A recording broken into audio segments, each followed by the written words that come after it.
Ananda Vata ki City Veni Raturala and a radio in Bula Duavata, San Francisco.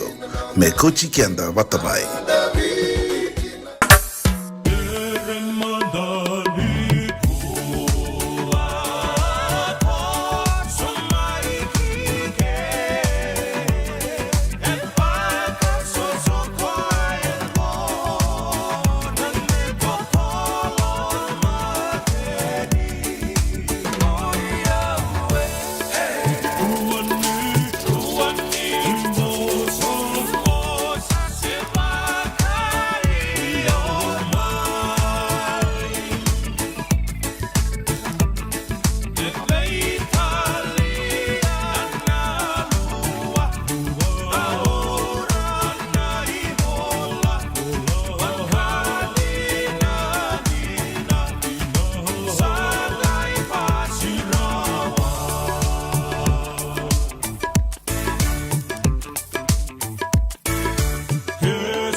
E betaliana lua tora nai vola ni vogandina sa pasirao. Sermanda ni kua. E daindai enda sa sota talikina en radio Bula Duavata e San Francisco di Kauti Keda Vata maina. Bula ki bura mai New Zealandia Aotearoa. Mai Australia mai waga bula vinaka mai Canberra. Lewa bula vinaka Francis. Vata ke muni na wakandana Duavata tiko mai Perth. Mai Darwin, Mount Isa. Vinaka boga levu mai New South Wales. Tumo malo Nakabugalebu. Oi, tori katina isa totolo saramai nakabugalebu. Kata-kata vinakatungo na singa na kabi ni singa moniti. O tito kongo na dua na vana miniti. Ya kabi ni singa bugarumbuka. Na ya tuku kabi nakabugalebu tori katinai. Nakabugalebu kemuni. Nakabugalebu na do sama tiko mai buka totolo sara. Na radio Bula Duavata. Ngona no da Vata. Ne manilingan dua. Na numitiko na bubale ne turanga matagali. Nakabugalebu. Turanga matagali timodi. Matani singa. Kina iloloma lebu. Kina bubale. Nakabugalebu. Lingan dua binak. Nakabugalebu. Bukan bula tali tunga me na wakandango. Totoka tiko na sere makare na irongo ni nonda be talanoa nonda be semati na singandai and the Rock of Polynesia. Pinakabagalem na bukarongo tiko may Micronesia, may Niue, kemundo na bukarongo tiko ene tuku kasaba kayan ratiko mengo tori katinai pinakabagalebu met kameli. Iyo yan met pinakabagalebu.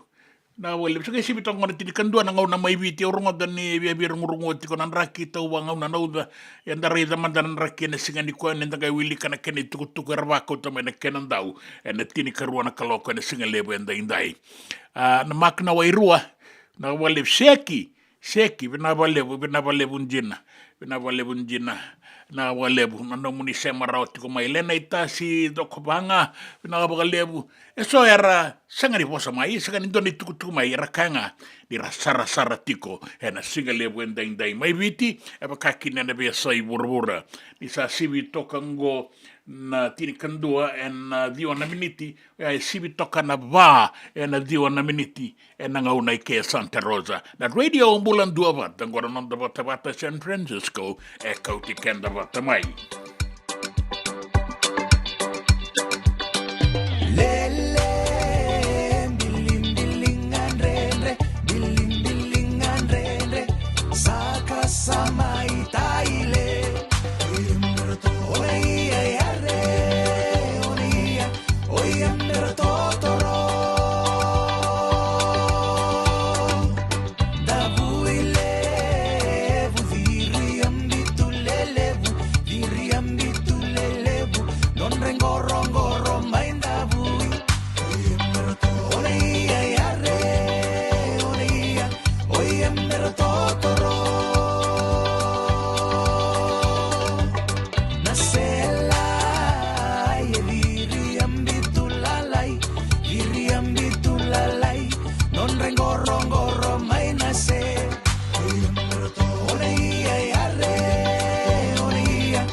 Samai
mera totoro. Sunday lolo na ua, Sunday lolo na ua.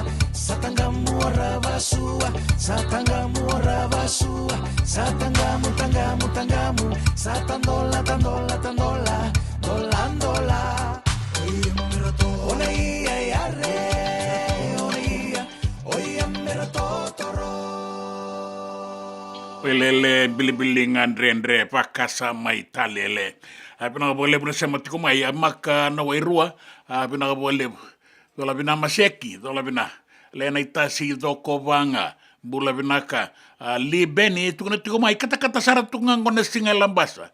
Woi era kai tiku nga mai suba ni tau tiku na uza rungu atunan raki. Ya sabe in raki yaki kapai zangi yaki kedenga pina boleh just wanisa dola bina arigi dola bina maka na wanga na wairua wanu inde bina katukuen wana lengo maseki ana pingwarabi na itabi na hingani kwa nraki lubu koto na lechu moira ni lechu wanu abina na dola raida duango tukuna teletunga mai na moira ke bitilebu en raki rungu tiku en singandai mai na ronga kauta tiku en vai lo tokai dari da talemandai so na rai bei reso era bukan dikepa tiku nan raki ni bei dangi akitiko da singani ko e bina boleh melabasa to toka tunan raki kata na singa kata boga bina kasaratuan ko da singa api melekin rau iyo yanra tamaya yanra zola bina erna tiko talenga na non dai wasininga unango ena singale buenda indai na non da bata na tamada ni bisa ke una isimati wai wata ke na non dai tokani Reverend Lala Muhammad at Radio Bula Duavata San Francisco Kauti Keda Vata mai.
dina ni karaurawa na dhaka kekiva.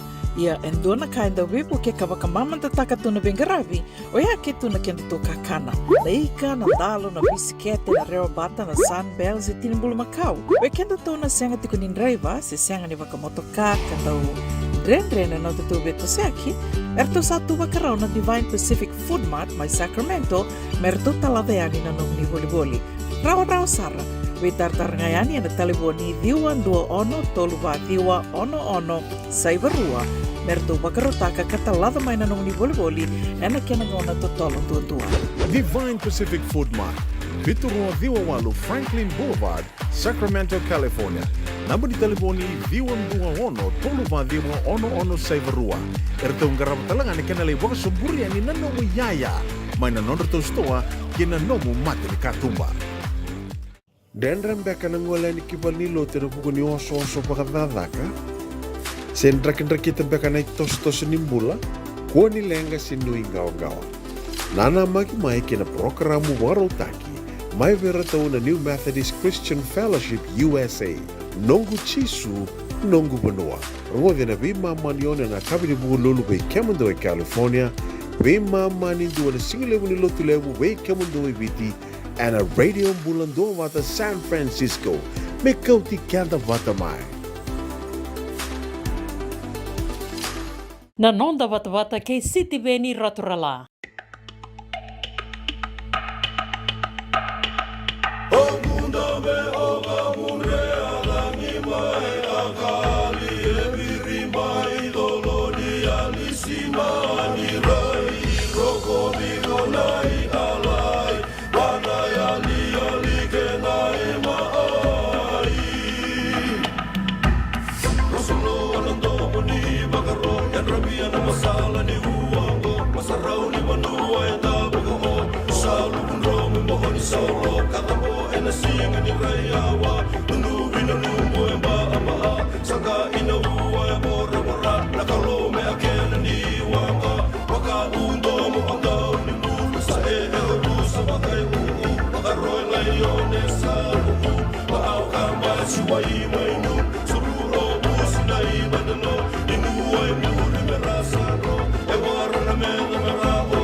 The leaves of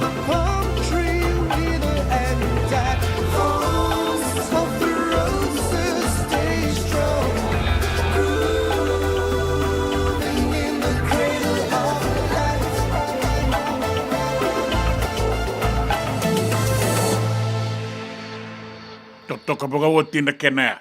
Teka buwanan doon ang mata ni Sese, ang kalaitini na meke wow, sa laitini sa ranan rato meke may nadepa ni dangi rato toko sa bugang ko. Pinakabakalebo sa mamay, pinakabakalebo at melekin raw.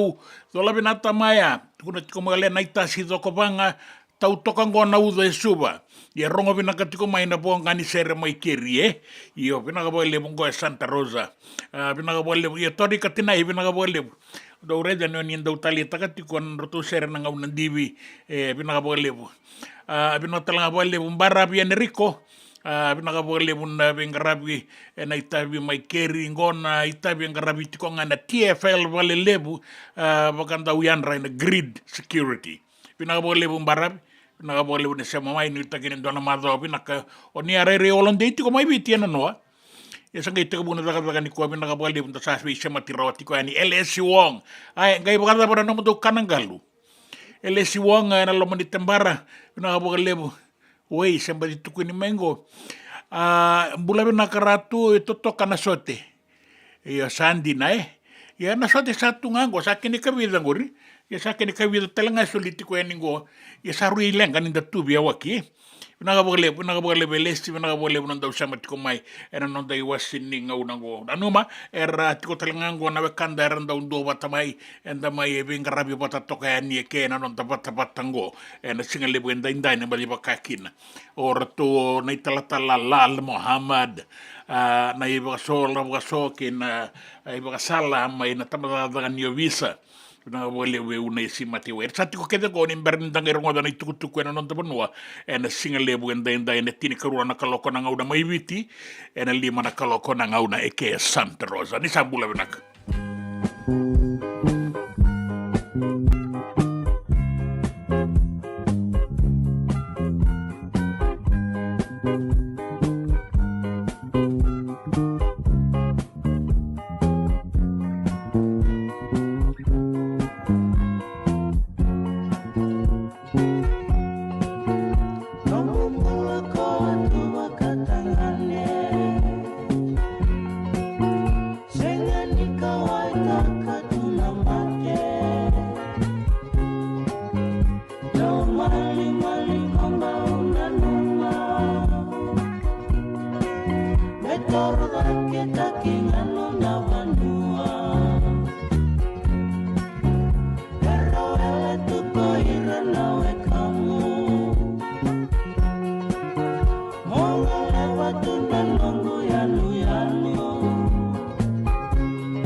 me voliam back and do nungu life insurance policy? Laka kira ni tutana katil kabitu ni akostita na 2022 o sangir takasarabiri ni tauna. Kami ngaya kira maga ngaya salah ko mana check. Sangat tali ni biara, sangat sarangan ni biara paling lain. In time sarangan mai. So dan terli warga terli tunda warga. Kau tunggu.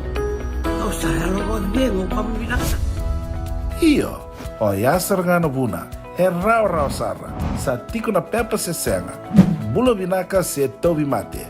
Kambani duan nga kana soma mena claim na lom ni rosa nga bulu kavana ua keada na lenga nisa yang baki rowo tina policy. Text mai kina wasa eva walu va dua tolu walu lima ena kena i tuku matai lalai. Hoya na wasa eva walu va dua tolu walu lima. Doyan Robina kana maraman na ita. Do samba di ba kusa iwe. Yandra na ita. Kita sili katalaw mande na Orange Lounge. Maleka. Kuresan ba di kata-kata pinakasar tu nga toboy siyang pambakaw. Ngay way dala tu kinambata. Koe serengan kori. Sono ngono santa pinakat serengan na kenta kakana. Di na to zoko. Kaya kito sa nang berata ni baga singalebu, kito sa nang gali baga kabi ngaya ni kina. Na Orange Lounge, katalaw baga singalebu siya baga kabi, baraw tayo ito baga manggo sanggay totoka na buno ni kana. May namenda to with unity, kanay baga singalebu siya baga kabi, may baka na baga sakera, na sui, ikatabu teke, roro baga lolo, kaya na vida tale. Giraraw mo kila na menu ni singoya, na Orange Lounge, tolo-tolong dua, Orange Street, Santa Rosa. And dua tala na tamang ni Divine Group of Companies. Dola na wala kaloka na mataka, kina wala kaloka anambongi moniti kina singatambo na Orange Lounge. Tolo-tolong dua, Orange Street, Santa Rosa. Dendram beka nang wala ni kibal nilo tira buku ni oso-oso pakadadaka. Sendrak-ndrak kita beka na itos-tos nimbula, kuwa ni lenga sinu ingaw-gawa. Nana magi-mai kina programo waro taki. Mai vera tau na New Methodist Christian Fellowship USA. Nongu chisu, nongu banua. Rongo na bima manione na kabini buku lulu bei kemando e California. Bima mani dua na singilewu ni lotu lewu bei kemando e viti. And a radio Bula Duavata San Francisco. Me Kauti Keda Vata mai. Nanonda Vata kay sitiweni raturala.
Sheikh Saliman.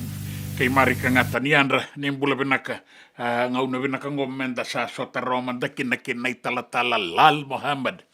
Na itutubi at kunit kungoni reksyo suwati ko may suba kunin reto tolo na itutubi. E ke muni na bingarabi na lotu na bula bagayalo e sinisangaw na ninre itutubi gobe Italia ke tauna uda sembata-batanan raki. Tiko nga na kena ngauna benda nga inreki na itutubi ana ngauna sarangan da sabaga dengukin. Na talatala Lal Muhammad. Nung di ko may singo to kasi Vata nakadagabeo ang kasi Lucas no tagabea. Lako.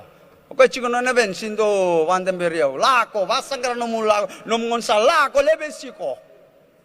Mongi se singa. Kata-kata na singa se lio menadava. Se tau na uda. Oi ko mola ko chico na.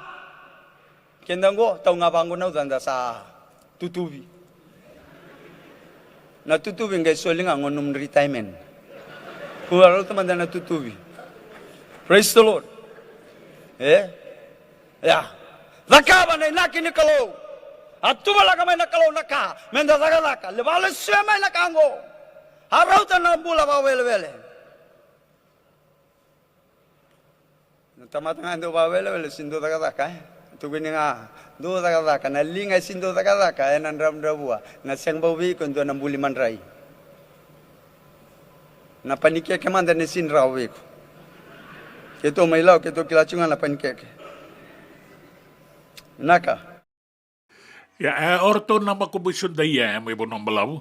Na italatala Lal Muhammad, pinakabuli mo na panikekin. Rene tutubi, gain re sarangan yo sabo galingo. Pinakabuli mo na siya matiko mainda na tumanatiko na awa katarawan do teleno na itabi.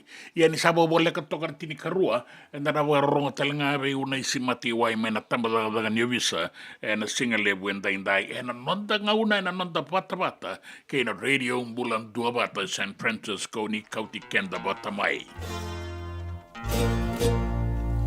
Morning my ride,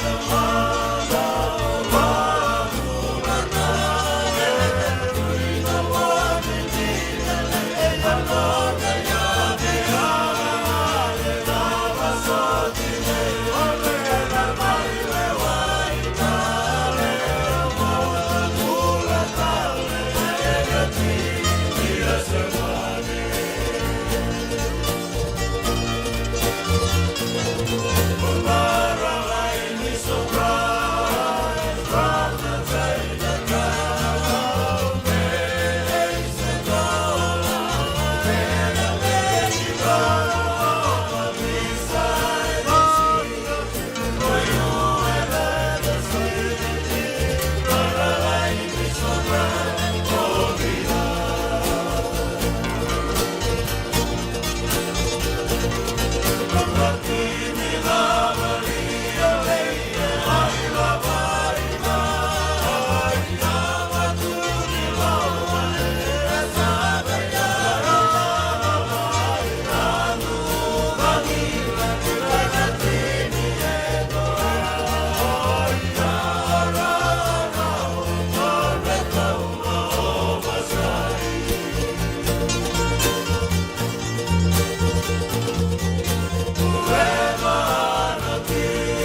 dolangi kei na uto solo. Ngona non ratimi na tengwane na timi da balie kaila waki mai na timi ni sambeto na timi ni na waka non ratosa da kengona kain da umaka o kwe na mbula tale kei na rana tu ko vayata. Do mbula bina kalasaro tumbu na ramoka do labina wararongo tiko ya ningo na depo we korobo. Lasaro tumbu na ramoka bina wale buna sema tiko mai laitia ra sau malumu do labina rigi mai San Francisco do labina ni mbula bina na kada ni warongo tiko ngo San Francisco bina wale buna sema tiko mai na be bonu eso dan dau be sema tiko kina na be singa sakit tiko buna madawa mai viti era olonde ya na singa na noa singa moniti da wa bina tiko yani bula bina ka ate leo atu tiniara bagayan ratiko yani na maka nandi elesi wong yo bina ka elesi yo sa tungo na sote gai mai lubata yani lewanga na kene daga kasena bagai bei santa tiko biawa kingo ya bina ka bagale buna na munisa matiko mai bina ka bagale na Duavata tiko mai Lasaro dola bina na barongo tiko mai Korwo bina ka bagale bu Michael Libiti bula bina ka Wex Pono ini bina ka tiko ningo na non dai tiko San Rafael bina ka bagale bu Di Benny tiko mena turanga ko isa anda urongo tula na sere na walu sagabulu vio sagabulu na be sere bo tangi tiko mai na non da Vata daga tiko ngo na office pale ni bola Di Benny biutu biu saratu na mata ni computer rabarongo tiko ngo mai lambasa kaya lambasa nga sarawata rombula ye ni mbula benak dan arongo tuku na tini karua na kaloko lendua donga bula benak ngoi tailebu dairy farm benak lebu so ara tiko itu bara tiko na ngau benak lebu ulubu be taya kichoeli benak lebu we mga marota kina sere maleka lebu na bingarabi tok turanga matagali lebu era katalitunga mai na rakibi na katuna elesi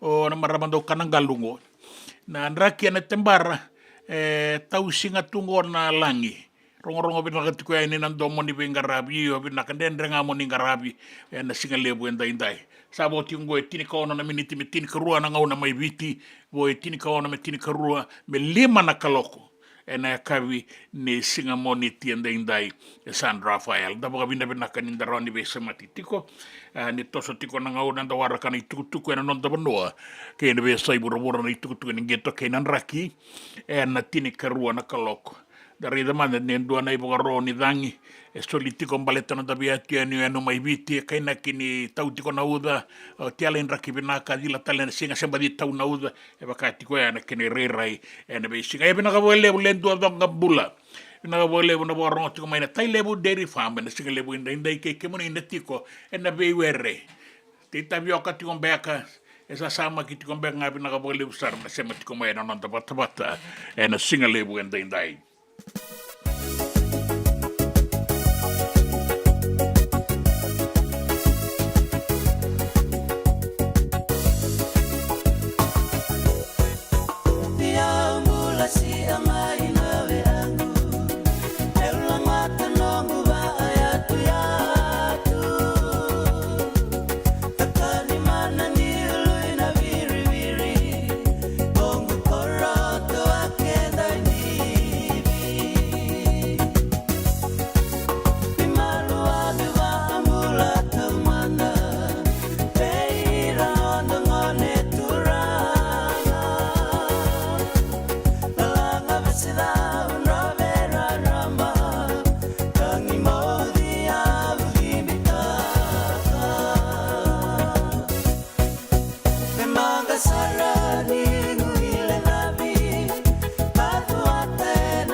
sakumuna ke muremba sanga kaina lola mara biwasoasa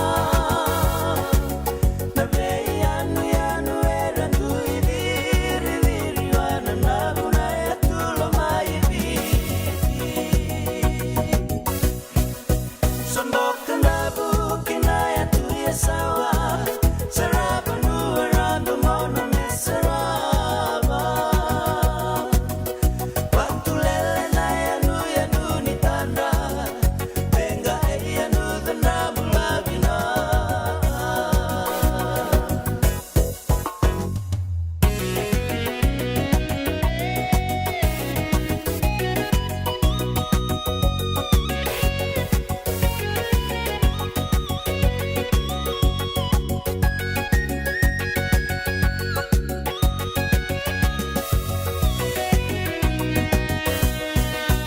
Osa alivi membeba la sai Diabo bula barongo mai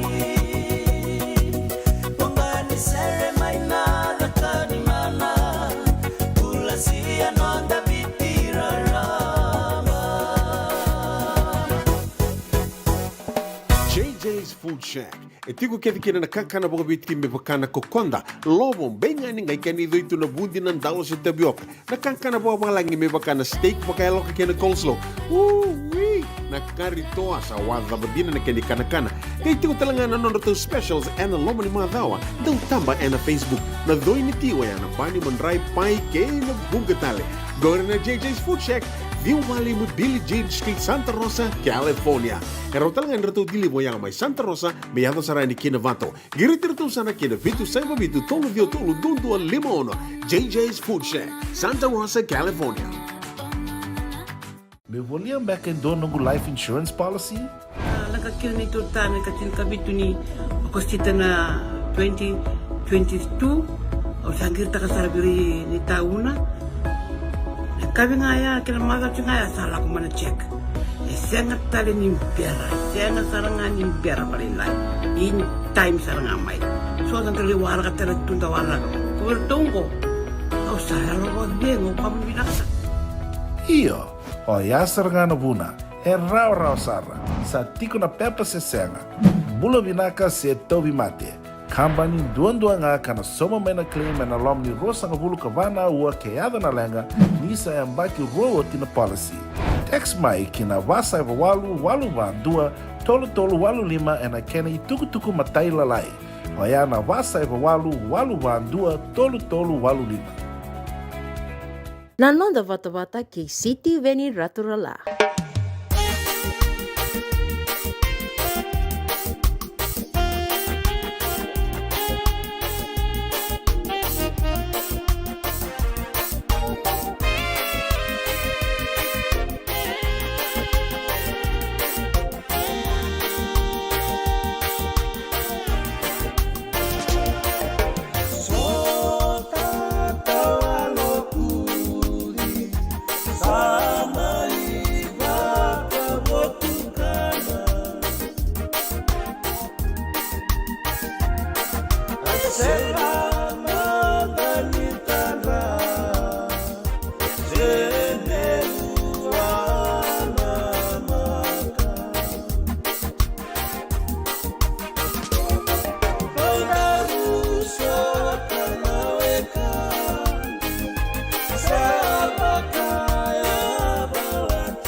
Aunque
Na tangi tungwiri ke Aotea, e na sota taolo kodi ana singa lebu endaini. Ana rawara tiko ni tukutuku na nonda bono ana besa iburubura, da bukambula tiko yani ki nambuke lebu kandabu. Ose amboti tura nombu.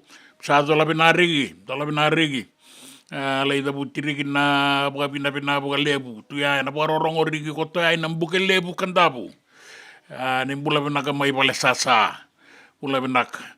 To mani basha wa koto rigi na andangi kau bela tai bina buka lebu na ilisi bina buka lebu na bingorabi bil sa iliku rokombuli bina buka lebu dodo ni mitiko kina na daumbuli man raya na Raiwanga Bakery wanda ukila nito ko na makete may Raiwanga sa songa na makete may Raiwanga usini kila sa to kibi na bali ni man raingo era daw ka bali ni man ray totok at kung gori Raiwanga da buka bina buka lebu ratu imitai ngarani balu soko o kanado labu ni sue binabale bunjina binabale bun nabi ngorabi bo botai kota lani kota korbisilo iserua binabale bunjina binabale no warong kota manimbulet banana kandani warong oti kumengor korbisilo be botai tungani go turangani korosan jina to nangaw nang tawabo kibaya wala kana kornibuli dangel ki kele menta boka taronga manda tigo wina turangan ni koro ratu imita ingarani walu soko ina boka lebu ke osea boti tu ranumbu rawara katoka na itukutuku ting do dale mandar kene iwa lawenge ngai lako maikina na itukutuku na tambazaka ni visa sa moe morina rona na italano ani boka bondo suka mai lautoka.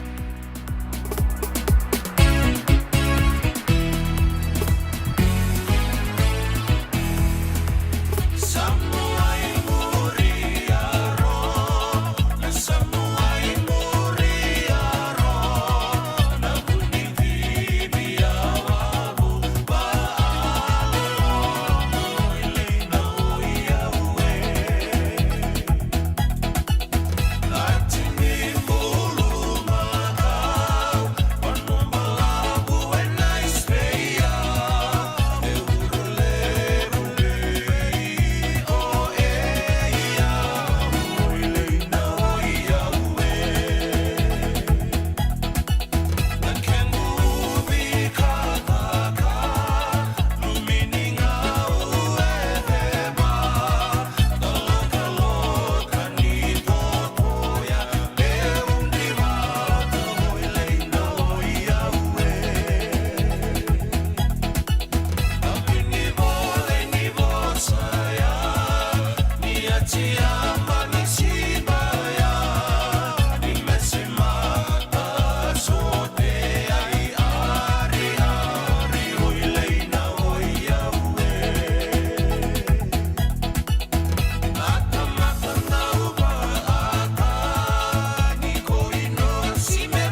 rorong manda na tapadaga ni visa na singale buenda inde kambimbi na non ratatau na kinangona ni rasala kibuli mai viti raolande ya singana no na moniti ya na singa tusiti ni kuwa na ngona mai viti rasala kibuli daliata manda se da ya tatau na kibeira e kalau ngata na ngone e sole bua e lima wala ngana miniti mai ve nau kengei kalau ngata na ngone kente tonga kilei kwa ngande to dhunru ko embogi bango to kilai na time me mo de kina se warai ndon raw na pasyente na mbula ni ngone mena mbaki lima kina tina walu sanga bula pasyente no na kilei kwa yongas ni buli chini ka walu la pasyente no na kilei kwa na leo ni korro na bisangata na bibuno ke dengaiva e ruanga na pasyente na non daru kilei kwa na itumtum ke o vekila na mbula ni ngone ngai ko ribuli girmo ko ngas ni buli ngai kende tonga girmo ngas buli tu ni mayo ke tu ni mebe o tu sela imbutak ora yo tu sela tiro imbutak Yo, binaka. Ndada maganda tatau na kira na luwenda ni kuwa. Ana baka binaka ni rali sumayana ka binda kinda bakira. Na bula binaka kena marau. Sagarabio tina itabi anando na singa. Enda baka binaka talitu nga beira na wekanda era sa sema tikumai na singa lebuenda indai. Na uliki manda na itukutuku na nonda banua na bia sai bura na raki na ngito. Enda nanga ngole batiko eni na nonda bina no me menda bese matitiko kina na nonda pata in the radio Bula Duavata San Francisco e Kauti Keda Vata mai ni sa tini karua na kaloko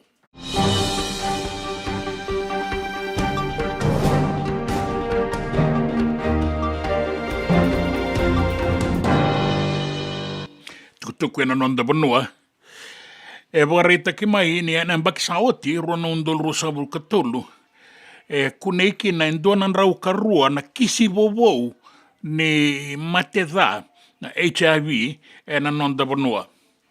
Oya, mai veira na mbaki rua sangabulu ke na mbaki rua sangabulu ka ba. Da reida ni kwengo na vika embasika mai na non rei songo na dau vingaravi na tambadaga nimbula the Fijian Medical Association. Era wari takatiko mai ni goe ebe wa kurambuitaki ebe pagarere pa kitale tokangan ninda mai rongo bani tumbu ke bango na wili ni HIV AIDS na nonda banua wari takatiko mai na isongo ngo ni Fiji Medical Association ni endona iwasile bube irango era sakilatiko na be kaya mbaletan na magda kenramate bukarita ko Dr. Bhaskarat na bunibola ni non rei songo ni sambasika na itukutukungo na non rabagandindike na mbaki saoti ni donan rau karua na kisi bobo kaya o Dr. Bhaskarat monsi ni ngoy embaletira na mbaki rua sangabulu kina mbaki rua sangabulu kaba ngoy ret kuneveira na mati senga ni embaletira senga ni kuneveira na mati satiko bogarita kita lenga mai ni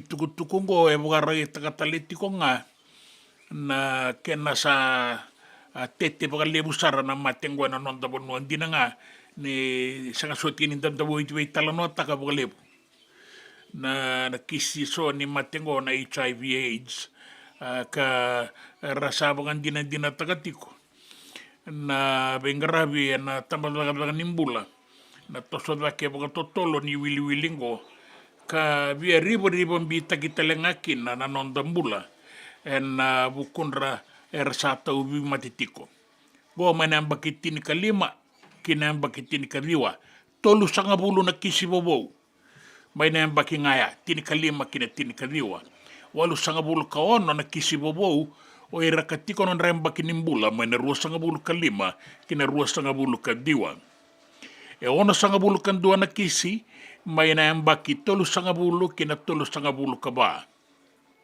pa sangabulu kabitu na kisi may veira na sayamba ki ibastangabulu kina bastangabulu kalima na iwili-wili kede ni kisi rasa kune nangaunango bukan bauti, nin duanga nei wasalaila i veira sa tau vira na matengo. En dua nei wasalebu, sanga tiko ngani se kilai. Ka tiko na non remba kinimbula, mai na basanga bulu kina basanga bulu ka ba. Na yang baki. Bagarita ki mai ni sa koengo na itukutuku e taurira ang baleta na yang baki ngo, ka nui takitiko, ni rawa ni bagalaila itakisombu, na iwili-wili ni tawi matengo, na non dapan wasati ka busarati ko nga may na yang baki tini bagadada, mela kia doba na yang baki 5 bulu ono 10 bulu bagadada, o ira sa tawi na matengo.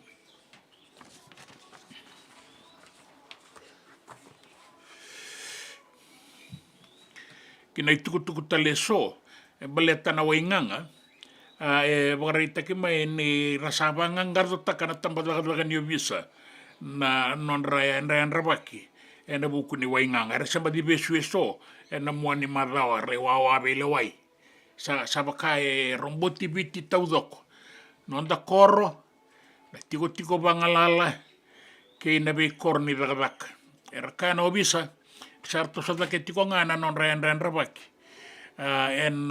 Buku ni itarobi, ke na yan rabi ni bakayang ataki ni wainganga ni be baka matini taki. Barita ka na obisa, ni wili-wili sa tiko na ngaunango, to sa baka nga na biyang baki, dua na turang nga yung baki tulo sa kabulukan dua, be sumay daong bati. Kasi ni kilay daong bati koro, siya na daong bati be baka paletaki. Daong bati nga, na buku ni be kaya kunebwa, laurai so na tanga palastika ratawa tukina na pouta bula-bula kapag bauti ni ice, say methamphetamine, ka kunetale nga bua nandraw ni kaumanduwe bakang bauti ni marijuana. Ya, na nonrabaka na obisa kaya tiko may na ibuki-buki ni komisna Liva Indriu ni sa tiko na singe, be reso sa kilaitiko, ni randau be soliak, baka yang ataka kaboli takatalenga na wainganga ni be baka matinitaki. Dua nga ilebe sumay, baleta ni asanga, me bangumia dua na obisa. Meron sereki ko nangaw na sabi sukin na ni tiko buwa na wainganga ni be baka matinitaki. Rasanga leki Kauti koe me na obisa. Ia di sabesu. Gai bia boli ratali na obisa o koe. Na ilabo talimbeka nga. Ni wainganga katubua. Obisa Vata. Kina wainganga na obisa. Vata ki koe. Kabe soliaka na wainganga ni bebo ka matenitaki. Rato lewe ba rato besu may samambula. Kay singa toka. Ni aku nebe rato na wainganga. So tale rakune na be banua na non da banua na be korni ragaka ni oya mai samambula kune tale nga mai singa toka kune mai lau toka kune mai lambasa ke banua lebu sa rombota toka na non da banua na ragaka ni boli taki na boku ni wainganga kasanu itaki na nonra rabaki na obisa kena non da beibu kena leo ni banua men da tuku yani da be kain da kila baleta na daga ka bogare bakingo kinangito sa bagarute ka buna sot ni gito ra ka bisaumi Pasifika ka sa bagang bautin ni ranambasi ka kina so na daung gito bibin nakasar Pacific Championship ka ranatiko kina so na daung gito rongo kakilai bura-bura ni rakabisaumi non da banua o ireratiko Pasifika kina timi ono behi matanitu yanu Pasifika sota ni do robo tiko na Vodafone Fijian bati orato na itau ke ni imbilo valata kitiko ngo na baki New Zealandi na New Zealand Kiwis na Australian Kangaroos na Timini Tonga na PNG Comals ke na Cook Islands I2 Veira na marama na Vodafone Fijian Bulikula, na Australian Gillarus, na Papua New Guinea Orchids, na Timini Tonga, Fetu Samoa, ke na Tukuka na Cook Islands Moana. A ortongo na timi be rana ngone leo ke na marama, rana vala e na batabatango ni Rakabi Saumi.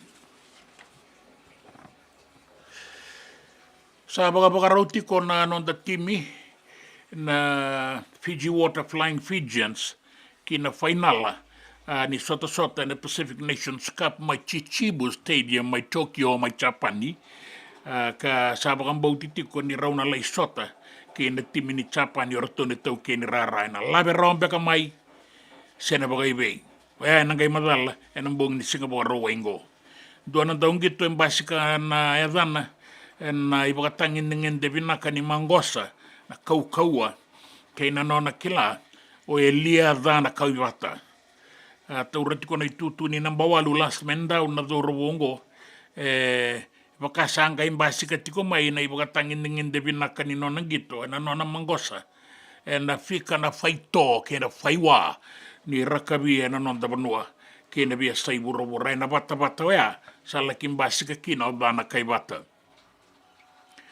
A dhuru ki na Swaya Shipping Fijian Rua, na itutu ni namba walu o dhana kaivata, ia na nona gito e na madho saoti, rua sota kina ke na timi ni Merike na US Eagles, tambaka waka rua kina na polo o dhana kaivata, mertonga anga kina na nonda dhuru wou. Waka rita kita lenga mai, ni rasaba kanu inuitiko, nanda ubanga muria na nonda timi, na non rausota ke Japani na finala di 17 na 5 miniti na Singapore rowengo na mbongi na Hanazono Rugby Stadium mai Japani. Kina be sa ibura bakang bautin ni sa liu toka na ngaunango na ibuke-buke ni presidente mai Merike na sasanga ni nona rawata indua na tikite me rawata kina na itutu waka presidenti na bukunra tau na nona ilaw-law na Democrats na binding-dingi na bulo November ngango. Rawango ni rakaina ka ni toso wabi nakasara na nona Wewasaki wata ke Donald Trump nandua na Wewasaki na baka tataro kaya do be raururu me rau baka madala na be kaya balata tiko na puno Merke ka baka reita ke mekina ni liu na poindi na maramango Kamala Harris na ibuke-buke ni presidenti ko ya katuti ko mai na isongo-songo na Democrats bakang bauti ni rasaraba na bebo sakingo leono sagabulu kabitu poindindua na milioni na leo ni bonua rasaraba na non-rau bebo saki ke na non-rau saumitaro na lewe ruango na madawa saoti. Kina be sa ibura-bura, bakarita kita lenga mai kina ni duanan rau na lewe ni bonua era bakalengai nan duana daba kawasar ka lambatan na bonua Myanmar kalau bata mai kina kuru-kuru ni bonua na taumbi ni uda kina lubu ni be udiwai ni sananda ko Typhoon Yagi na rangi lamba batango ko lamba mai Vietnam na mardawa saoti bakarita ki mai ni ramatiki na duanan rauti ni katolo mai Myanmar ka bunga sara na maboa lebu sara na bakadada ni rangi lambango kara se sasanga tikongo bunga merambau bakadokotaki ni duana iwili-wili lebu sibi tiko na tulunan rau rua sanga bulu na undolu sa senga na non ravalekin na non reitiko-tiko. Kinan raki, nere demanda na itukutunin raki ruta ki mai nandi, ena kena ituwa ki en dua na uanin raki suasua, salabata ka tiko mai ki na olo ni uda, ka tau tiko kina na uda na ngaunango na sona panua mai piti na debai ra ni anu le lebu, mai viti lebu kei panua lebu, ka tau wanga una tiko kina na uda na wakatingo na kena ituba ki mea wana Singapore ki lulu e na mawongo e na veivanua taleso lio tiko kina na rangi ti tokalau ka lio ako sawa toka na nonda wasa ke ina vanua mamada mea wana bongi lewe inda e na nonda vanua na tau wanga una na uda na taung bisar na sona nga una kurukuru na vanua e na bungasar na nonda vanua mai viti na venu yanu na taung bitalenga kina na uda na sona nga una e roni lubu na vein buda ke ina mbarabi e na nonda vanua sewa wana wasa warawarai na sona nga una Raki mea wana Singapore ki lulu e na tau wanga una na uda taung bisar e na sona nga una kurukuru na vanua e na tau talitiko nga na uda e na ve vanua e so ya no non dave barabi ka na rawa ni lubu na ve wudi wai na non dave buda ya nanga ndau makatale toka nan raki na sona ngau na bakaki na mo irani non dave no na bata na bongi se wa wana wasa bula toka ngana toka lau ke na toka lau deve na non dave no ka nanga ila ki ve sau me tai ki na matani rangi ki na deva na non dave no na kabinikua se ua ka bora wasa no ai e mirroring atro to amatakoa ai rotek ne ausna delele fayaksa sai kwengor nei tukutuku nin raki nei tukutuku ena be sai bora nei tukutuku nin gito ke nei tukutuku ena nonda vanua na nonda Vata ke City Veni Raturla Tao kilangin sa vanua Lale samba sigale wani bono musana kabuta Galo sambula la wani ngaula tamendo nina seni kaula musana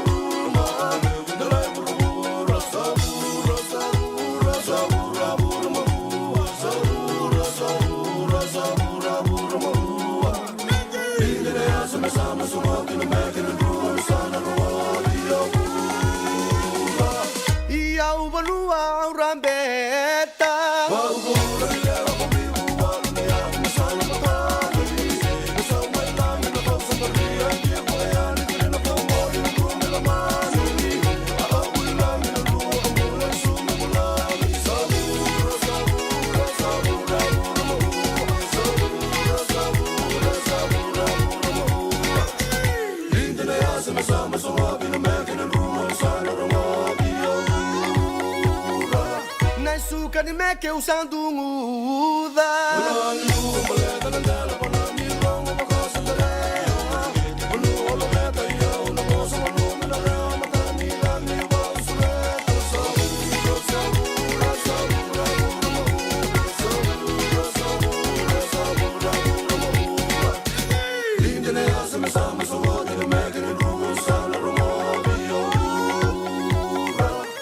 la wani me que me sasuka ya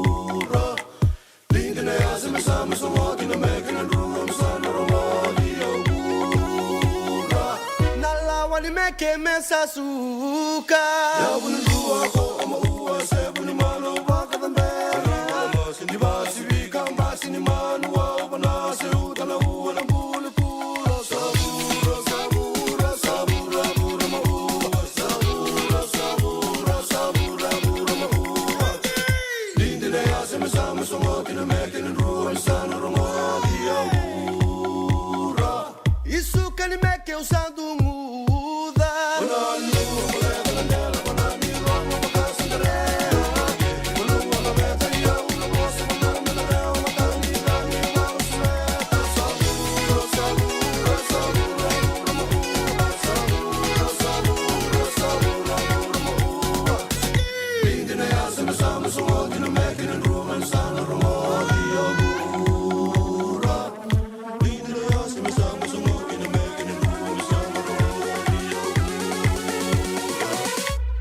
Me volia back in dono life insurance policy? Nakakira ni tuta na katin kabitu ni akostita na 2022 o sagir ta kasarabiri ni tauna Kavi ngaya kila mada ngaya sala ko mana check. Sengat tali ni biara, sengat saranga ni biara balilai.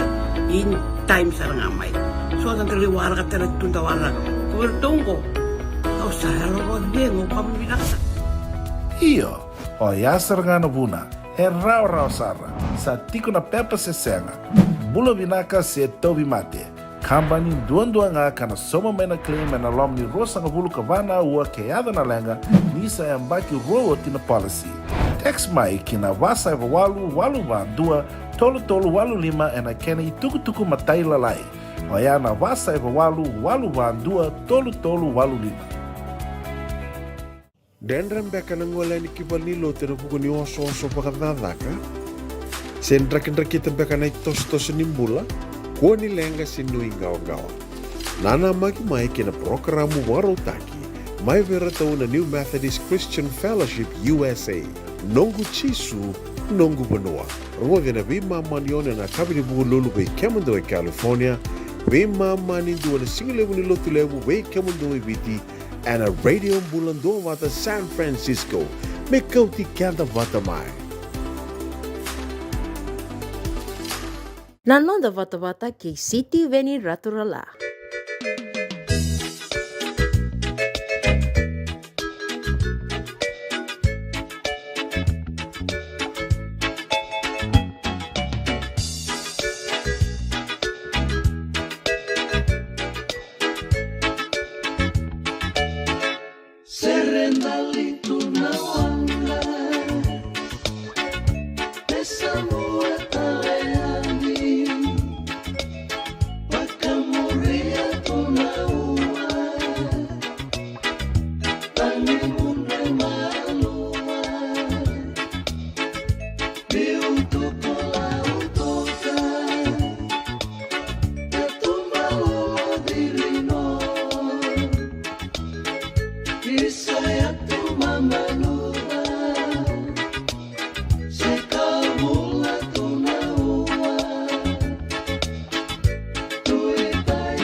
Tian dia nantua tele na ngaunai. Tunga na bukan nui ni serandali tuna wanga bero tuna kamunin dalai kande ke Semi Kelly. Pinaka buka lebu wike muni na buka itabi mai on ya lako tiko ni na songo na lundua tau kona madawa. Na songo ni buka na nomini ambakin rau mai ratu kandabu lebu. Pinaka buka lebu. Na bu vale main dalai na kai. Pinaka buka lebu ke muni na tue na bia sai bura. Buka edori tale tukangango e Santa Rosa e na muani madawa. Ia sandua na madawa na kena ngarabi tiko mai na nonda banua mai viti. Era lago tiko eni kina so mai New Zealandi. Sorang ole aningo i merke. Sorang ole mai bola tangane. Era tiko talenga e na songo. Kaangele kitine endo na kana mangiti wai tamera na Vodafone Arena. En muani madawa. Da saboga binabinak. Karabi saraboga binaka. Na lebu na itabi enda abaga itabi kinan da kadibi menda abaga itabi kinan da kalungata baleta ninda na sangan niya zo bana embakin rau kataraba enda sa kaba na non da itabi kabaga dore na lundina en na madawa enda sabaga nanda kuya bina abaga lebu api melekin rau bina abaga lebu abaga rita kitungo mai na bina numina sama tikuya ni na koro mai sasa mai mba sa bina abaga lebu ngai kere amanda endua na non roto u serena wai koular tu tokangangori samundo kanda bagan bula tu kene be salaniata di kawa naita bula benaka eroni na sila dola bina na barorongono me na lendu banua baga momo ibuni sei dola bina perumbo lino minogina na buniwere ina besiki lima maybe sei bunda bina baga lebu eroni na sila sa dola bina peniasi lutu mai na koro bula nako na wakangu pena numitiko mai oroto mai na ngarawai mai na mosi pina ka lebu sa le sumai serua be turanga ni koro o kana dola bunisu o kana dola pina ka lebu na pingorapi oroto na matai lawala ni turanga ni koro mai koro visilo ratu ye mitai garni balu soko pina ka lebu ndina da siama tiko eni na singa lebu inda oroto sarmai bale sasa mai na mbuke lebu na lo manimbai ni talatala ni mbula benak ra tiko talembe ngaki na sona no mundo ulang ira daga tiko ngori en buku ni tiko ni talatala e vale sasa na tikino no mbuke lebu orto na dorubo mai vanra mai moala paulia si ratu lailai batangeni o sermaia ena buku ni ke ngorabi koto na taka ina lo manimba ini talatala ena bono vale sasa na tikino na mbuke lebu ena sano kadabu bina bole buna sema tiko mai ngona no bata ena radio Bula Duavata.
Shack. E tiku kete kina na kakana boka biti me bakana kokonda. Lobo benga ni ngai kani doitu na bundi na ndalo se tabioka. Na kakana boka malangi me bakana steak baka eloka kena coleslaw.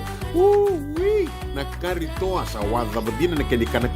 Kay tiku talangana nono to specials and the lomo ni madawa. Dau tamba and na Facebook. Na doi ni tiwa ya na bani mandrai pai kena bungatale. Go na JJ's Food Shack. Viu Valley mo Billy Jean Street, Santa Rosa, California.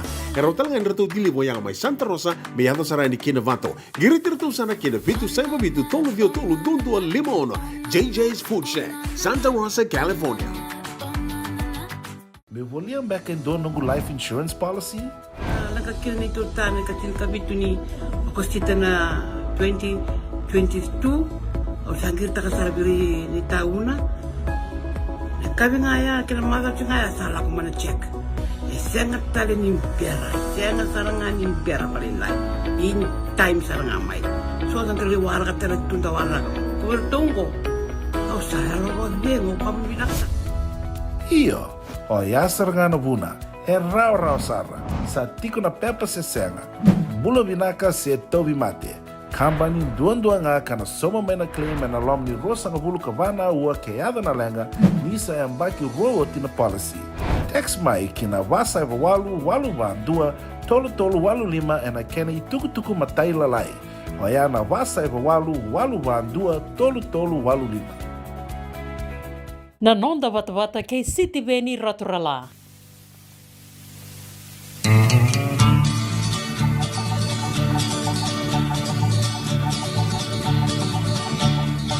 Isa malang amai nano usere kale Embau rongoli nando momuni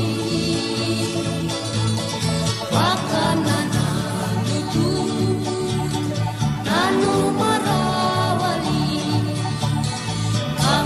Kami natu Kauti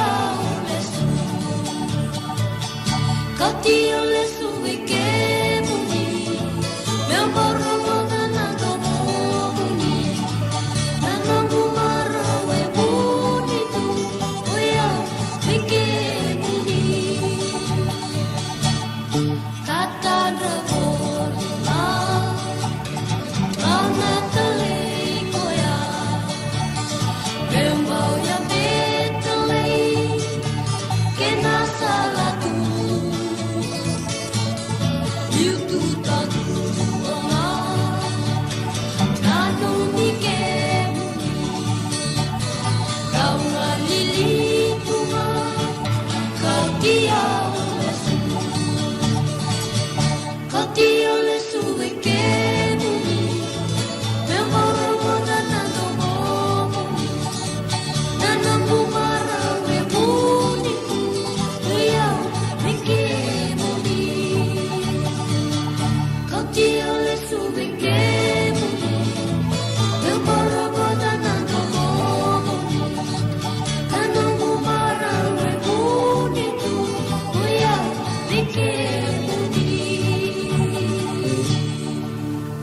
Tiko vengas ni buli bukat yang wilia sambara bilala ena seroyani langa ni rumbu kawanga isa bau langa mai esa ngawang komentar ngoda talikina en dua na ituku mai be pasta Lal Muhammad embale tan tei rau chuko nei lavo lava san ram na buchi ora gira sa rau chuko nei lavo sa to somi chuko na ka lava kimai Sindam bebele tu. Songa soy pekendang gwenda sabi ang garabi chunga. Tei manda. Te manda no nomu na longen nom tabioka nandalo. O ba binaga benunggu bagata sa te rauchu keto sa te chu sona ubi. Rauchu sona ubi. Rauchu sona nandalo. Nduan rau 5 bulan nandalo keto sa te rauchu. Benada ba? Keto keto baba rauchu ko na bosniam ba ko dagli. Yana babarau. Kun babarau cikun ditaka cikun dona kan matak. Babarau binak. Na istri ni lotu. Le subatale na kama kawa ke kai binaka. Doutor mai. Wala siya mai na kaya. Ora nangas era lako, era mbuno, era taumbale, era kosaba na wahi, era rambe ata na ulni banua. Kendango, via chico na pajero. Aro mai levu chico na kete. Alele manda na pajero. Langan do tamraka, no ganaka. Buli manda do na lur vital. O deigo, kuni buli do na lur ker. Libir na tal metagaka. Libir na tal, ngona le vale setel mai na image ni lotu waisle. Kandin. Dinasara na tala pinakabualebu i Reverend Lal Muhammad na nona itabi na singalebu enday. Tetay manda, taka, kumanda na bolori. Tanang gairong di kweta len lomanin dua na wakatara mga mengo.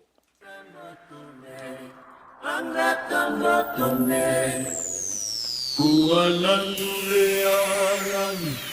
savaleke minadere Songombula.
ni karaurawa na vakavaka vakakekiva.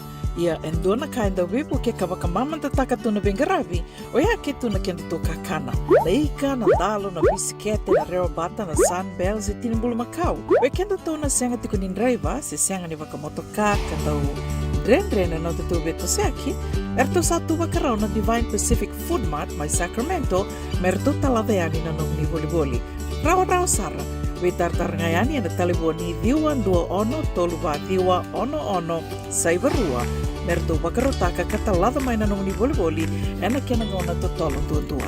Divine Pacific Food Mart, Vitorua Viwawalu Franklin Boulevard, Sacramento, California. Namba di telefoni Viwan 21 Toluva Diwa ono saivarua. Erto ngarapatalangan ni kenalay waka suburi ani nanomu yaya. May nanondo to stoa kina nomu mati ni katumba. Dendram beka nangola ni kibal ni lo tena buku ni oso pakadadaka. Sen drakita beka na tos nimbula. Kua ni lenga sinui gawa. Nana maki mai kina programu warotaki. Mai vera tau na New Methodist Christian Fellowship USA. Nongu chisu, nongu banua. Rode na bima manione na kabini buku lulu bei Kemando e California. Bima mani dua na singilewu ni lotu lewu bei Kemando e Viti. And a radio Bula Duavata San Francisco. Me Kauti Keda Vata mai. E na muna ngau na lewa ni nondo soso enda sa senga sarangan ni kila na dapat menda baka talau taka buka singi lewa taka siapa kaya kapitak ne ka kuni lo malenga sa tipin dono bunua e rauni buka tingo ikimuni waya na JJ's Food Shack Santa Rosa, California.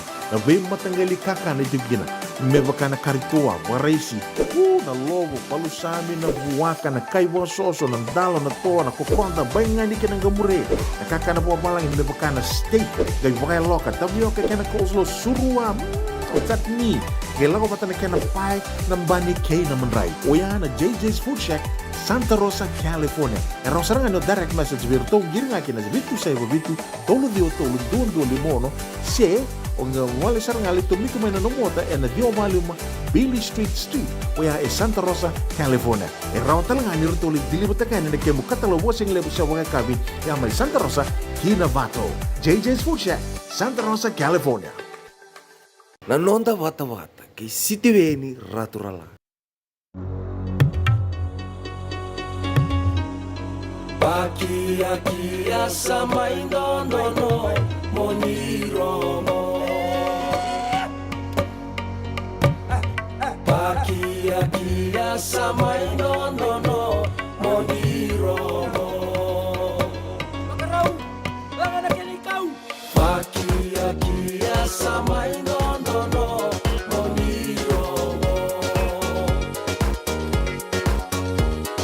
Pakia sama indono moniromo. Satalan ron bui soso moniromo.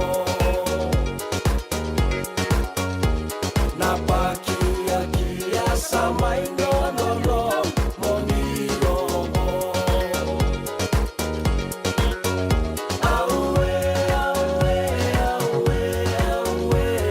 sama elegano, si le tu fole mai le tu no, si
maitinia mei umi wale ngani pakia kia tau mole mole au felia au nuita anina sema batanina.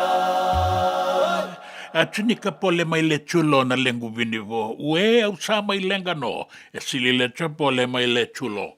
Pina bole mo mo rongo mai ni sabo tongo e diona miniti men dona kaloko men da rongo i tukutuku e na ngona mai viti en da rongo i tukutuku talenga i ke en non dai wase ni ngau nango en Vata en Radio Bula Duavata au na numa me ratu u na numita le tukunga en dona ilala mai sarokumba mai sasa au le na numa tiku en dona sere sasa wanra ke sasa kere ratu na numa tiku mengo so na ilala mai na koro mai sasa mai mba api melekin rau me na numa tiku mai mendua na nona tu sere na wai kola unuita kani rau ni ndua na durue ani ni mbera tiko na itukutuku na nonda banua na iulum bale ta bambeka bale tani tiko kina na itala noa ni bonua boka turanga umbila ya eroni me sei mai adolabina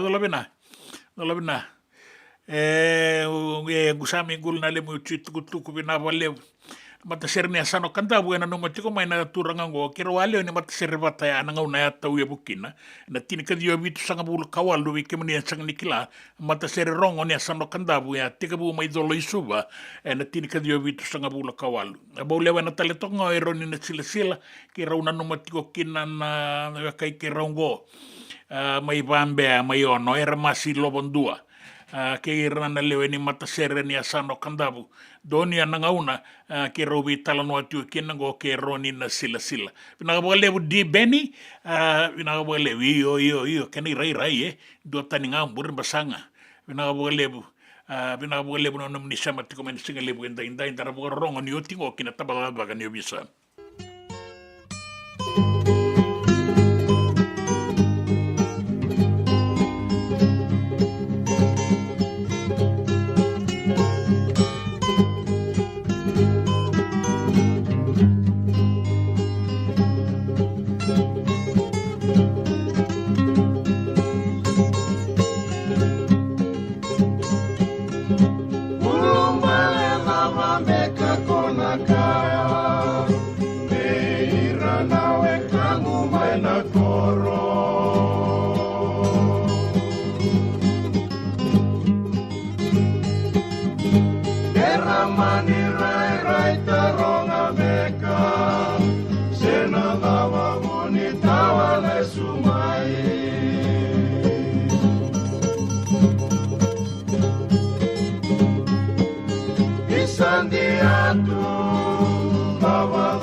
na utombu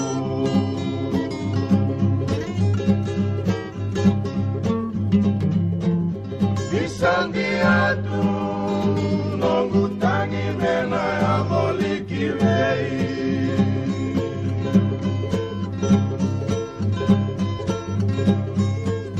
Bisandiatu nongutangi mena ya molikirei Wai koula ni ngau na vau kei tabua kei we sele buni wanga sombo sa eli na wakanda ya anda boga bina bina kan ni wanga tiko nganan domo kan darongo da tiko wa maro tai kenda tiko na no de wasani ngau lende ndai bina bole we zola bina eroni bina do bole una bino mina mai na sema mai eroni mai bisei mai bunda na no matiko mo kwa na ne mami beo kan ni bata ke rana turanga ke na marama ni kandab do kai talenga da borenga na bore rato sa kambata ng bani bore gai rato umbula rato sa kanibeso hindi na rato ilaway gai lebeso tala na iliuliu niya busa gona itukutuku na una isimatiway manatabaga niya bisa Dona kisi ke to aling garava e to la dorvor to kambata dona bay ni buaka rato baga matia na buaka kadi to kaya no to ke ni buaka kem do kilangor no buaka chikolo iku sin ke bonongo kem do kilani dal la kanto da kaba chikolo sin lawa Saka di ba nakisi? So ilmi ba nakisi o sin kilan o asen itu ba na list non to kisi. Kang o kaber to boys mai do kilan dala. Si angke to sin dala. Kela ko lo mai andur na matay maramani lawa. O sa babinaka ko no reso mo ko no milaulo malito ko na rin to da bali le minito to. Tukuna na kandina. Awasin nama kana kartuale kay loma. Sa andur ro matay. Pamadala ta kana damdo ba matay kinabuak. Ayaw na luben tui. Nung tutu na tui ni banongo. Au lewa na buaka au lewa ikoea. O koea sini kay banongo koe bawa chinga miki. Lako na kena karua. Pamadala ta kana dabos pamate kena buaka. Kako nungu ratu ngone bino na ratu koe bosa utia. Ayaw na kay banongo au lewa. Angaya no kena katolu. Sasi kena leni wa bosa babinaka. Kwani to bosombo. Kakoyo nungu nana nanganen raw non ratu. Waya ubasu tura ngai korongo. Kena balambale ana kake de utara e warindu era ni bosakina. Na lawa e didi ngano na didi. Law is law. Ni taraba ka taon do ni ndone yaya se ni nomu. Rachaji tu kinongona lubenda. Offense of theft takes and carries away without the owner's consent 9 to 15 years imprisonment. Ito to na kina beken to ya na singoya na ito to yang kay tau be tui. Be liu ni abusa. Baleta ni awar ni babu lider to kaya o turanga mo baka turanga. Turanga oren tugu ni koya oren to ka. Turanga e marro na tamata bulangi e marro na yaw ni banua.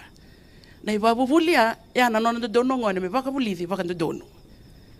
En rauti ko nan do dono ni ngone. E senga ni do na non do dono tui kaya o ko me lawai ko bati koya.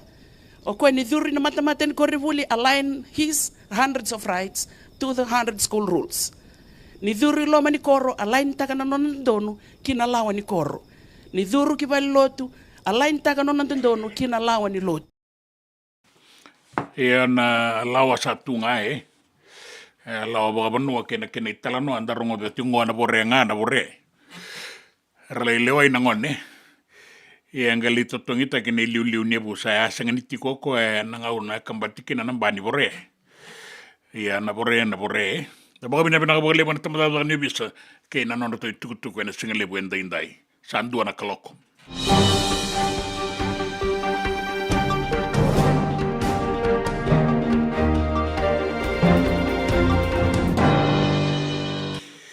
E baga rita ki mai ni duanan rau karua na kisi bobou ni mateda na HIV en non da banu eviti na ruana undolu rua sanga bulu katolu o ira katau virango mai namba ki rua sanga bulu ki na rua sanga bulu kaba gona itukutuku mai na isongo ni dau vingaravi na tambana nimbula na Fijian Medical Association o ya o nanduanan rau karuango mai viranga katiko nan ramba ki nimbula mai na rua sanga bulu kaba Sanga ni wiliki no irartiko na taunda ku ni ngaunaya. Bagarita ke mai na itukutukungo na nonra bosse na lewe ni Fiji Medical Association baleta na mbaki sauti na beka sa kune roki na bukuni matengo. Kaya o Dr. Basharat Modishi na nonra bunibola na eleo ni songo ni buniwai ni kawai taki buka lepu. Maletango etiko ngano nremba kini bola mena ruosanga bulu kaba. Ya oira tau vira na matego etiko busara manetini kalima kaya do kina vitu sanga bulu bakadaba. Ya buka takatalinga mai na itukutukungo ve Dr. Modishi ni tiko na iwasawase ni tau vimate ke era sangarabiti ko kina boga bune wa ia na ngau nangwa senga ni wili kina o ira ka sa tau bire tiko na mate senga ni kilai kaya o Dr. Modishi ni na kisi bobo ka basi ka maingo na rono ndol ro sanga bul ka tolu wili tuke na tolu na kisi mai veira ka tiko non remba kinimbula ni rongoda mai na tini kaba tolu sanga bulu mai na tini kalima kina tini kadiwa. Walu sanga bulu kalima na kisi bobo mai na mbaki rua sanga bulu kalima kina mbaki rua sanga bulu kadiwa. Ona sanga bulu kandua na kisi veira na mbaki tolu sanga bulu kina tolu sanga bulu kava. Va sanga bulu kabitu na kisi o era itiko mai na tolu sanga bulu kalima kina tolu sanga bulu kadiwa na non mbaki nimbula. Vasanga bulu kandua na kisi, mai na mbaki vasanga bulu kina mbaki vasanga bulu kaba.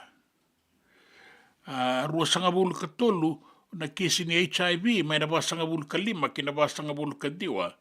Ka tini kawalu na kisi bobo, beira era tiko non mbaki nimbula mai na 5 sanga bulu. Kina 5 sanga bulu kalima. Ngome mbaletanga na mbaki saoti runa undolu rua sanga bulu katuli. Sanga ni wili kino ira sata mati raotiko ke ira ngai kune na taunda kuni ngauna karabe talanoa kina ngona leo ni songo ni vengarabi boga buni wai. Baka bakandara ila tiko na kena ibugarau na be ya 5 na mbaki mai na runa undolu tini kadiwa kina runa undolu rua sanga bulu katolu ni sato soda ke tiko ngana kisi. Na wili ni kisi bobo membaleta na matengo na HIV.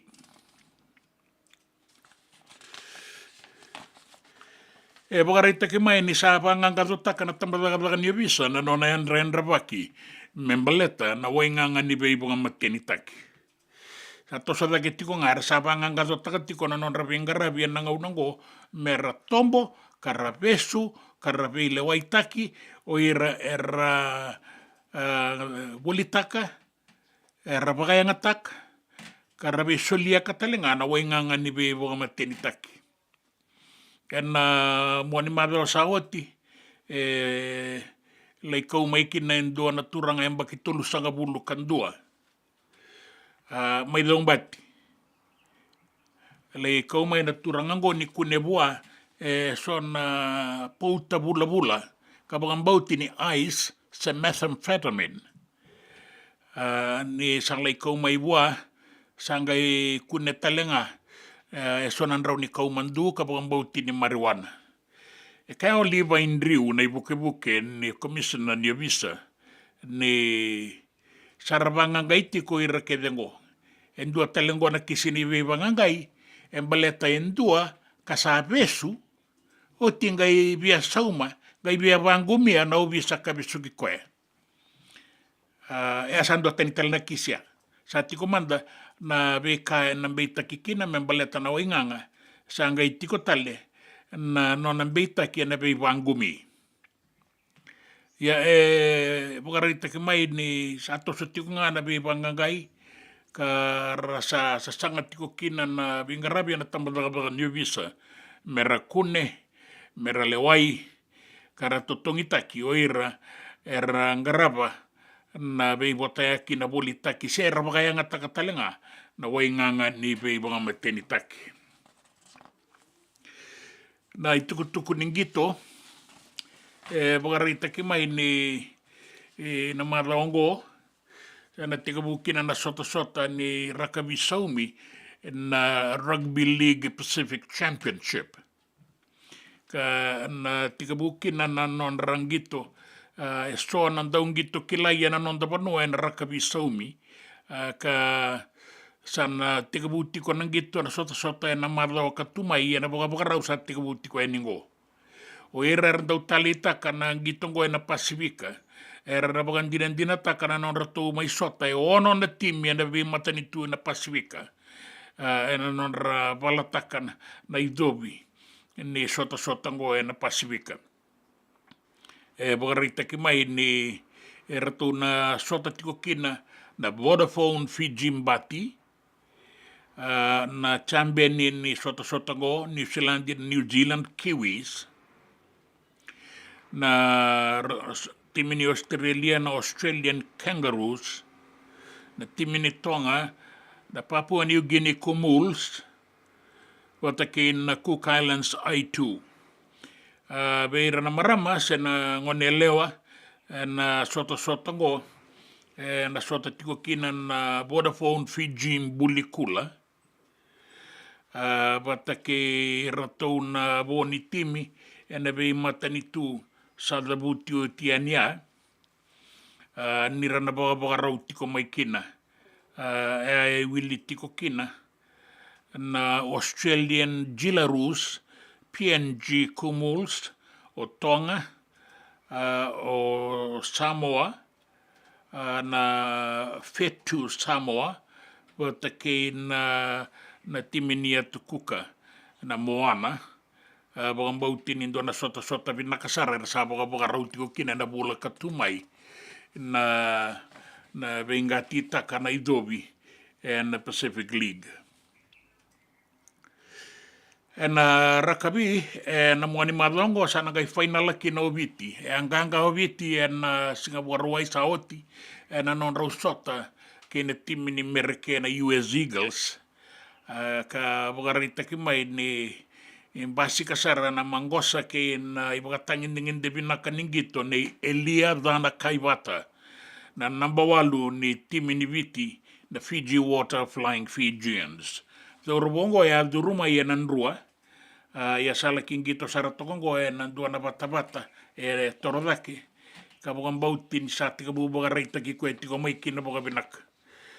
Na sota na malo sa oti batake na team ni Merike ya tambaka baga ruakina na kay kewiti na dorobongo Elia Dana kay Vata kay na kinindaw makasar ka kaukawa na nona bebesu kay na nona be tokoni be rato na nona lewe ni timi ka rawata kina nanganga oviti na kay rua sanga bulkarua kay tolu raw sana sota kay na timi taukei timi ni Chapani na Singapore Ruai ngoni o titiko na tini na mbongin di boga ruai mera una sota kina kay na timi ni Chabani may na Prince Chichibu karua sota kina na mazo sao tiara sana toki men laki boga rin na final na Singapore Ruai ngo na kena rara kasaba ka raw tagitiko na ngaunango mera una layo indre sungani bulukina na timi ni Chabani kay na timi ni Viti na bagay bay na labing baka na rara na kay madala ng bongin ni Buwaraway kinabiyasay burbura doon na rangilamba pagkatasar mga lebo may Myanmar mua ni Marawa kaya batangan na rangilamba kaya naraki Vietnam na Marawa sa Tokian ni Myanmar kara matikin na doon na iwili-wili ni lewe ni Panua kara lewe tulunan raw bakadada lewe tulunan raw rosa nga bulo na undolo sa senga tunan non ravale na ngaunango ka bauti ni sangaitiko na baka sanganggar merakune ono sanga bulo kaba na lewe ni Panua reali reality ko na ngauna ni Rangi Lambango o Typhoon Yagi. Ka nanumi ni mga lengaikin na mga tatani mga dua mga rusaikin ono sanga wulu ka ono na undolu na vale mga itau ke itolu na raurua sanga wulu ka lima na korni wuli ka bunga tali na mga tata mga yadora na Typhoon Yagi na Lambango mai Myanmar kinan raki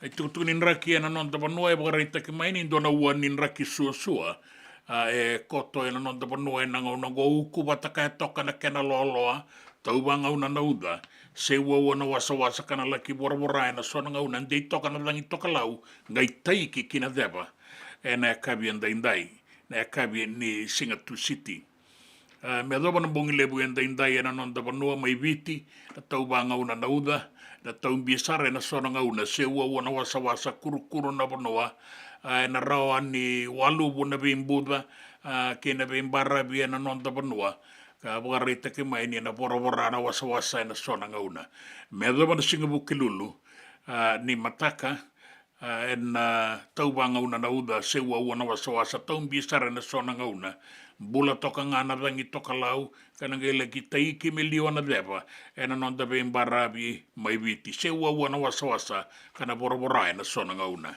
no ai e mirroring ngacho tua mat koa aero tekna ausne nele fa yaksha malele ko nganga sporat koa ne atmotero tuam ni bula bena kana kanda mai rotu mo yani tukutuku nin raki na tukutuku na non da banua na be sai burura ke na tukutuku nin gito Na nonda Vata ke City Veni Raturala.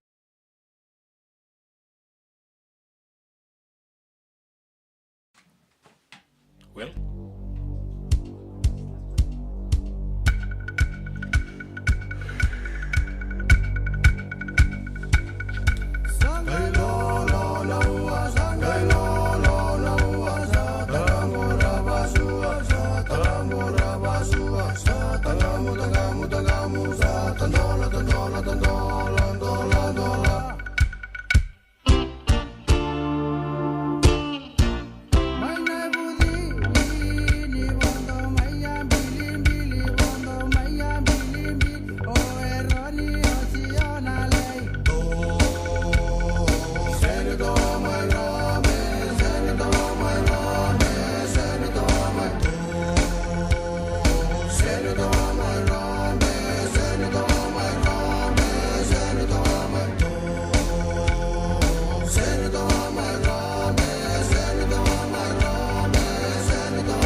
JJ's Food Shack. E tiku ke kina na kakana boka biti me bakana kokonda. Lobo benga ni ngai kani do itu na bundi nan dalos e tabiok. Na kakana boka malangi me bakana steak boka elo ke kena coleslaw. Wee! Na kari toa sa wadha badina na kani kana. Kay tiku talanga na nono to specials and na lomo ni madawa. Dau tamba na Facebook. Na doi ni tiwa ya na bani mandrai pai ke na bungatale. Go na JJ's Food Shack. Viu Valley mo Billy Jane Street, Santa Rosa, California. Karo talagang rato dili mo yang may Santa Rosa, may ato sarani kina Vato. Giritirto sana kina Vitu Saiba Vitu Tolo Vio Tolo Dundua Limono. JJ's Food Shack, Santa Rosa, California. Me volia back in dono go life insurance policy? Nakakil ni Turtana katil kabitu ni kostita na 2022 o sangir takasarabiri ni tauna. Kami ngaya kila mada ngaya salah ko mana check. Sengat tali ni pera, sengat sarangan ni pera paling lain. In time sarangan mai. So dan kali warga tera tunda warga. Ko bertunggu. Kau saya ro bengo kamu binasa. Iyo, o ya sargana buna, e rau sara, sa tiko na pepa se senga. Bula binaka se tobi mate. Kambani duan nga kana soma mena claim na lomni rosa nga bulu kavana ua keada na lenga nisa ambaki roa tina policy. Text mai kina vasa eva walu va dua tolu walu lima ena kena ituku matai lalai. Oya na vasa eva walu va dua tolu walu lima. E senga dina ni kara rawa na daka waka kekiwa. Ia endona kainda wipu ke kawaka mamanta taka tuna bengaravi, o ia ke tuna kenda to kakana. Na ika, na dalo, na bisikete, na reo bata, na sunbells e tinimbulu makau. We kenda to na senga tiko nindraiva, se senga ni waka motoka, kanda o drena no tutu beto seaki, erto satu wakarao na Divine Pacific Food Mart, mai Sacramento, merto talaveani na nung ni voli. Rawa sara. We tartarangayani na taliboni diwa dua ono toluva diwa ono saibarua merto bakarotaka katalada mai na nung ni voli ena kena ngona to tolo tua. Divine Pacific Food Mart. Viturua Diwa Walu Franklin Boulevard, Sacramento, California. Number di telefoni Diwa ono toluva diwa ono saibarua. Erto ngarabatalanga ni kena lewa sumburi ani nanomu yaya. Mai na nondra to stoa kina nomu mate ni katumba. Na nonda Vata, kay City Veni Raturla. Mundre mai ranito kalau ena kena serra katua bensani kau au kaina numana lubi kerau sirasa mai biu wakadua beyau.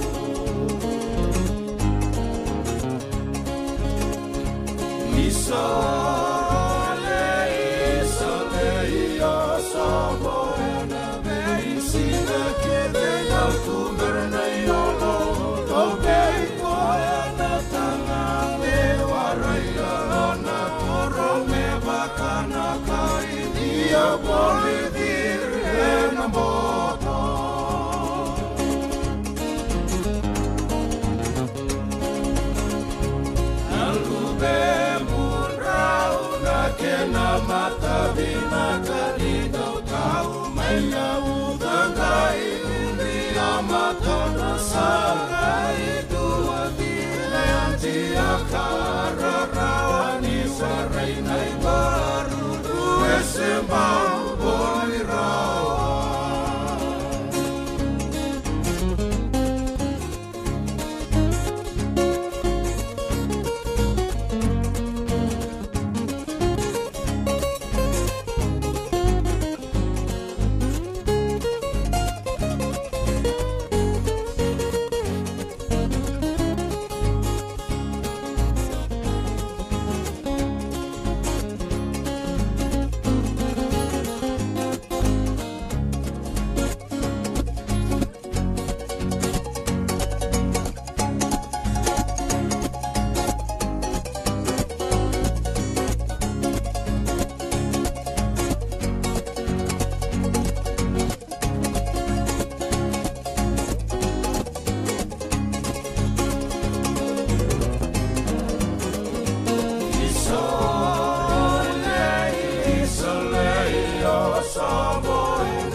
Ongo na rongo may wala ni Songo and a radio Bula Duavata San Francisco.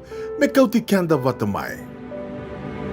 Ano mo ni katalau kay na masmasu na lewen ni Songo Lotu ni ANCF Group 2 and bagayadori na ika walu ni singa ni bula katumai. Na matagalaylay me bakane kena ibugarau me na ono kina walu na kaloko na matak.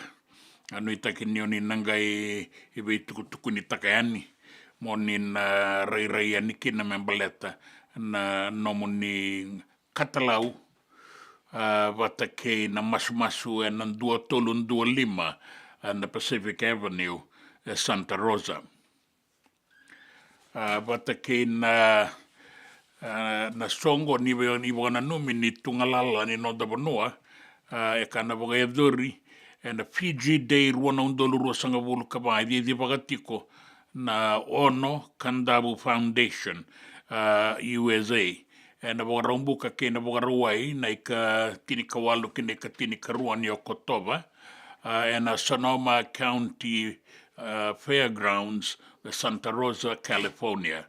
Sa lako titiko yani na kena itukutuku au sanga ni kilai na ngaunango se sa bolita kita udo kombeka na mbola ra kaina kama yana dua na ngauna ni se botiku kabitu nan raunan dola dua na mbola mo ningai taro manda ni ke bokai sengalala tiko and email ngo na Fiji Day USA mo oni nangai taro enikina FijiDayUSA@yahoo.com mo ni tukutuku enikina membaleta na nomoni bola memba undu talenga wike mo ni bitu nan raunan dola ni bandi takarongo ko ina tukutuku nanonda valeni songo en singalebu endai Nanonda Vata kay City Veni Raturla.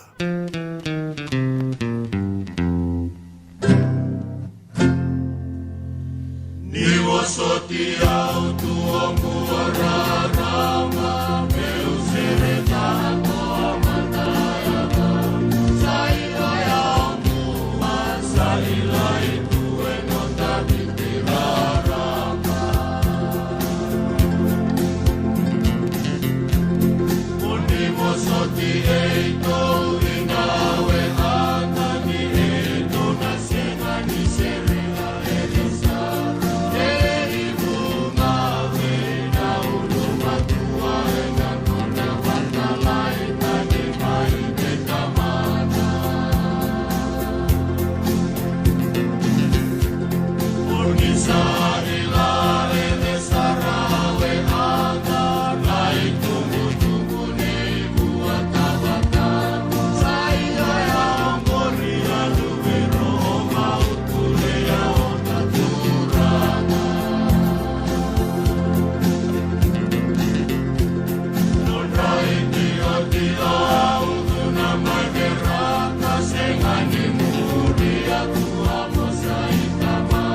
Saya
Ve tala mosi mena udu I barat.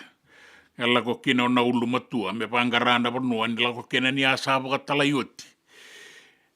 Sangale ki teki na tamba nimbua. Saya dana tuni vanua ya.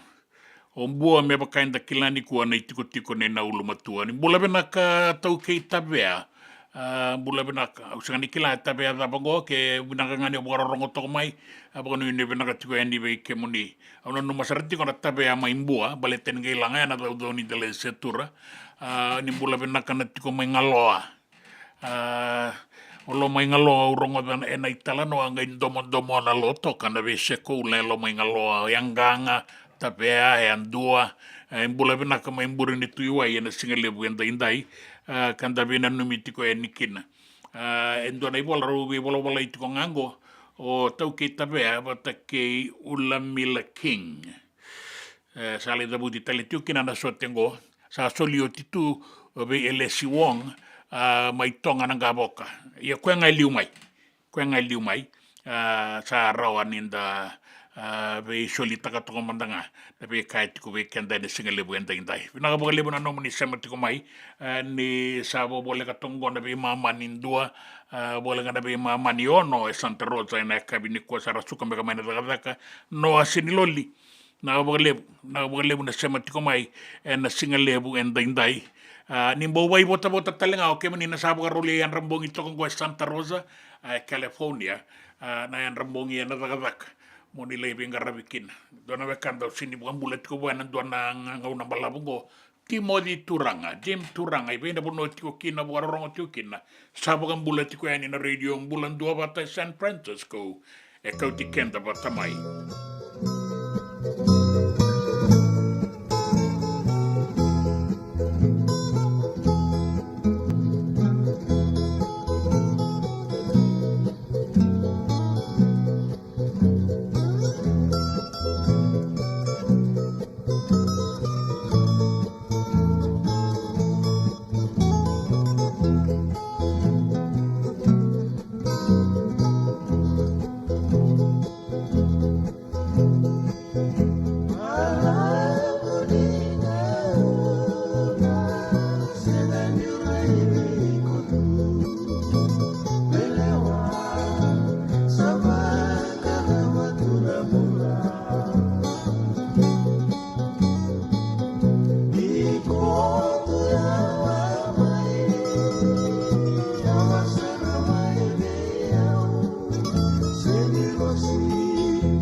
Almighty,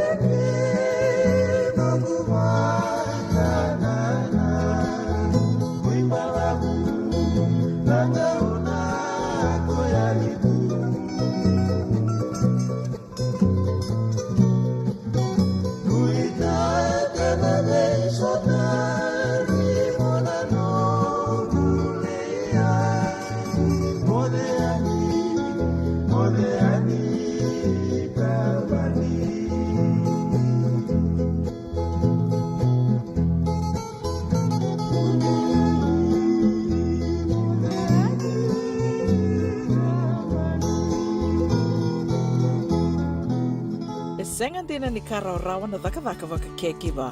Ia endona kainda wipu ke kawaka mamanta taka tuna bengaravi o ia ke tuna kenda tō kakana. Na ika, na dalo, na bisikete, na reo bata, na sunbells e tinimbulu makau. O e kenda tōna senga tiko ni driver se senga ni waka motoka kandau dren na tatu beto seaki. Erto satu wakarau na Divine Pacific Food Mart mai Sacramento merto talaveani na nong ni voliboli. Rawa sara. We tartar ngayani na taliboni diwan 21 saivarua. Merto bakarotaka katalada mai na nong ni voliboli ena kenangona totolo tua.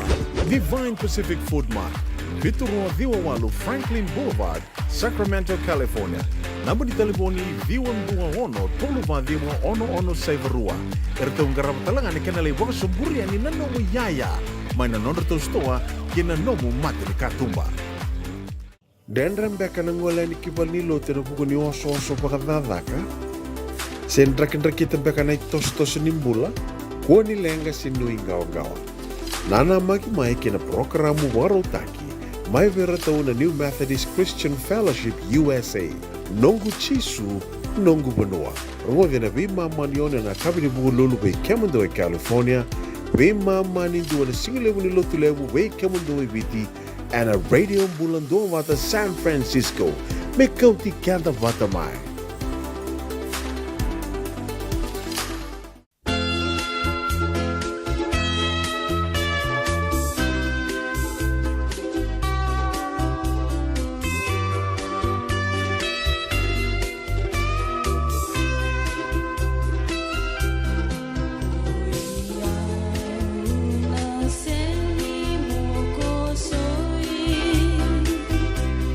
Nanongu tumbu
Na serengo en baleta na sini mokosoi, e bunga iralangata, e wili teranga kino chese mudu na bitu. Karalangata mo na seren na iratu karalo malumu batu. E ambuli ang baleta na sini mokosoi a toka saranga, e na basongo ni ngonisala me duru ki na korobuna, mai tabeuni, darongo da talitiko na singale wenda indai, e na radio Bula Duavata San Francisco, e Kauti Keda Vata mai. Dai ato i kia, e ndona i tukutukundi na iwakari takatiko, o Reverend Alal Muhammad, na i talatala Muhammad, ang baleta na taliboni. Sayang na taliboni nda kauta tungo, na taliboni lalaiwe kau ya kenda baka ngataka. Iya sa wakabuna talangay, lebuna lengay. Tarunga sa mantango. Kila ndo na kau rede chungo na bawele-wele. Go. Sa bawele takikendo setani, nada mungo. Nada mungo. Ay, do sa ngaluchik. Nada mungo. Talibon may be. Talibon, di nga ni talibon, kondon di ba nga ni setan sa solibiken. Aseng nga nagango sa aseng nga nambula. Yali nga na talibon, wow, saya li nambula. Yakep kaya li uchisu. Sindo na ka. Mekuha ko niya yali nito talibon. Menada ba? Lebu na ka, chikulong talibon. Lago chunga na phone, lago chunga na Facebook, lago chunga lebu na ka. Ngay bango chunga na linga mo, zawiri chunga bango, zawiri chunga, zawiri. Lebu ni zawiri na linga mo bango, nanuma wiko talanga na zawiri chunga. Endina, lebu ni na sarang arsa do zawiri chunga ni kuwa. So sa kambitu indalinga na taliboni. Bola ka ni singa kinambong, nangauna kidanga indara, nangauna ni kana, sasanga na bay talanoa. Era sandu ito ratok nga nanon talibon, era sabi mo sakiti ko nga akin na talibon. Sa rauta may laylay nanon dabi mo tayo kinabiwasay. Balete ni da sabi mo sakin nga akin na talibon. Nay talatala lal Muhammad, pinagabalebu na nomonitabi, en singalebu enday-inday, ni botong goy ruwas nga bulo na miniti, may ruwa na kaloko. Sa kaunrabe Bula Duavata.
liam back and don't nungu life insurance policy?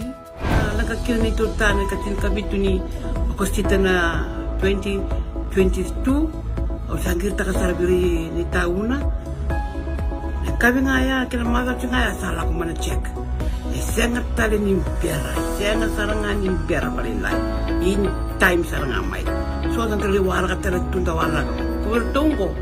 Kau saya lo dengo kamu binasa. Iyo, o yasar nga na buna, raw sara, sa tiko na pepa se senga, bula binaka se tobi mate, kambani duan nga kana soma mena claim na lom ni rosa nga bulu kavana ua keada na lenga, nisa e ambaki roa tina policy. Text mai kina wasa eva walu dua, tolu walu lima ena kena i tuku matai lalai, o ya na wasa eva walu dua, tolu walu lima. Doyan Robina ka naman raman na ita. Do samba di ba kusa iwe? Yandra na ita. Kita sili katalaw manday na Orange Lounge. Maleka. Kursan ba di kata-kata pinakasar tu nga toboy, simpang pakaw. Gay way dala tu kinambat. Koe serengan kori, sono ngono santa pinakat serengan na kenta kakana. Di na to zoko. Kaya kita sana berata ini bagai singelebu, kita sana gali bagai kabin ngaya ni kena. Na Orange Lounge, katalaw bagai singelebu sa bagai kabi, baraw tayo ito bagai manggosang gay totokan na buno ni kana. May namenta to iveniti, kanay bagai singelebu sa bagai kabi, may bakana bagai sekera, na sui, ikatabuteke, roro bagai lolo, kay na vida tale. Giraraw mo kila na menu ni singoya, na Orange Lounge, tolo-tolong dua, Orange Street, Santa Rosa. And dua tala na tamang ni Vingarabi ni Divine Group of Companies.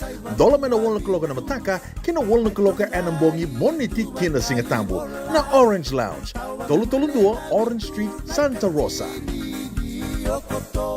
Nanonda Vata, kay City Veni Raturla. Serenita mo, amoniro mo naman na raya mo.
Kapag pinapinakabole po na buli sere totok.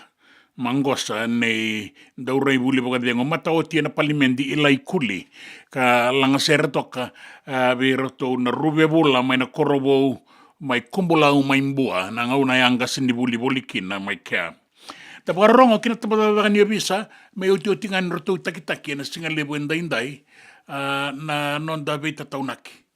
Na nonda daw vita taunaki kena bimbi en bukundra na luventa. Tapos rongo kina ngobe unay si matiway. E kalau ngata na ngone, e solibua e 5 wala nga na miniti may vei nau kengei. Kalau ngata na ngone. Kenda tonga kilay ko nga nda to dhunru. Ko embogi bango tu kilay na time may mo de kina se waray. Nandun raw na pasyente ng bula ni ngone may na baki 5 kina tinakawalu, walu sa nga bula pasyente no nakilay ko yung gas ni buli. Chini ka wala pasyente no nakilay ko na leo ni koro na bisangata na bibuno kede ngaiba. E rua nga na pasyente na non daru kilay ko na itumutum. Ke o vekila na bula ni ngone ngai ko ribuli. Girmo ko yung gas ni buli ngai. Kenda tonga yung girmo gas ni buli tu ni mayo ketukun mebe otu sela yung butak. Oray otu sela tiro yung butak. Ya, pinakabukale ni tabi may natambala ni bisa na muni vita tau nakiti ko nga mayan na bukunda na itumbu-tumbu bata keira na luganda. Nga una men sa raili su weekenda tiko nga kina na nonda mata bubale kena nonda itabi. Tapo kabina pinakabukale bu en natambala ni bisa sabo toko ngo e dio vi mama na miniti me rua men tapo rongo kina itukutuku na nonda wanua.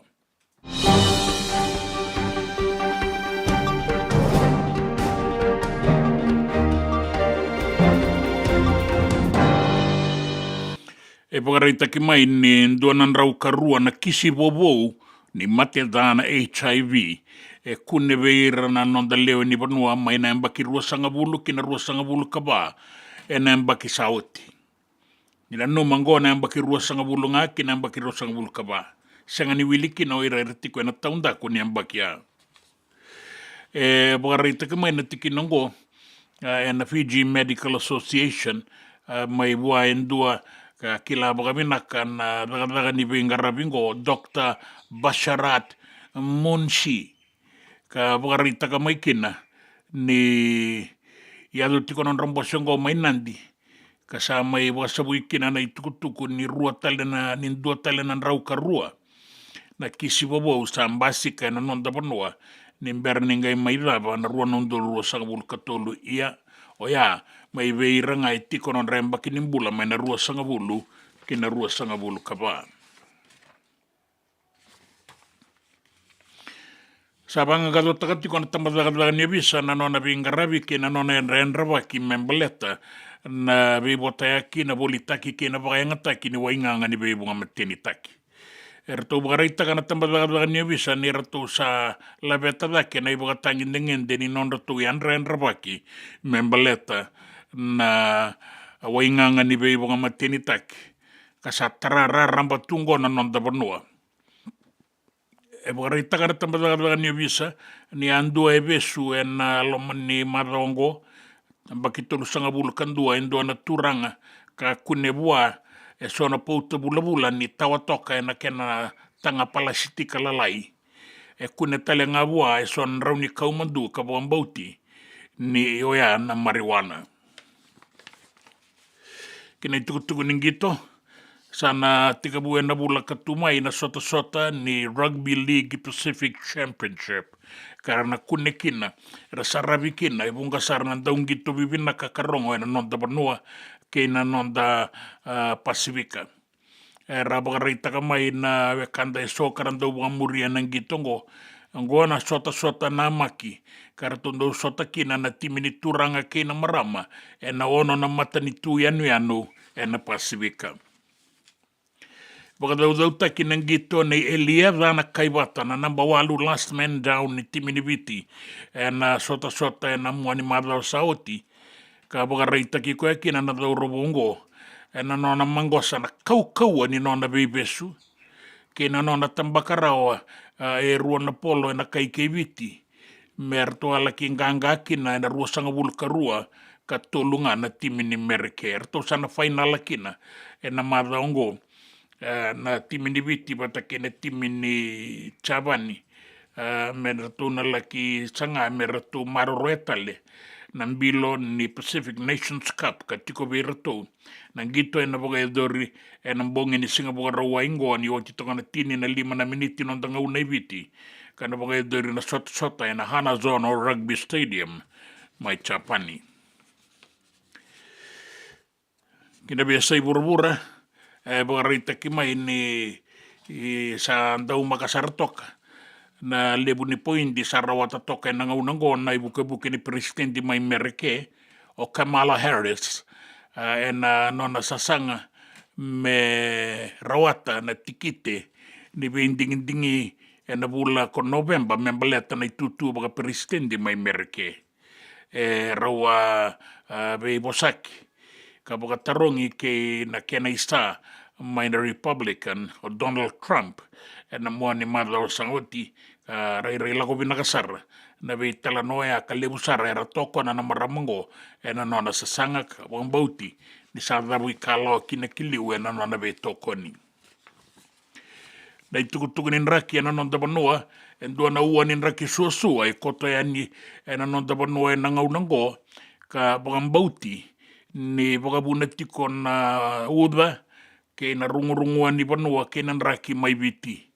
Medo ba tiko yani nang bongi lebu endai-endai na tau banga una na udwa kuru-kuru na banua na bea sana iso na nonda banua. Medo ba nang bongi lebu endai-endai na nonda banua na tau banga una na udwa se ua na wasa-wasa kana bakako tongor na kena itu waki na singa endai-endai medo ba na singa ni mata kana tau bisar na udwa na sona ngauna roni kuru-kuru na banua lubu talenga na be imbarabi ke na be banua mbudwa na nonda banua na singa ni be sau na itu waki ni raki endai-endai kina singa ni mataka se ua na wasa-wasa wara talenga na sona ngauna ko ngore na itukutuku ni raki na nonda banua na itukutuku ni gito na itukutuku mai banua tani ke na itukutuku na nonda banua Na nonda Vata ke City Veni Raturala. Isaling barada memang bosotin kemul tugu merungati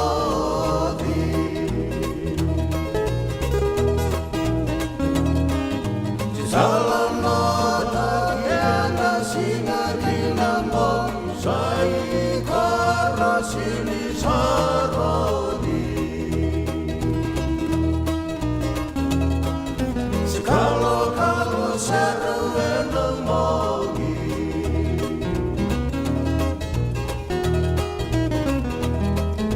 ni korai mai sama dan di bang tamu nilai palasinga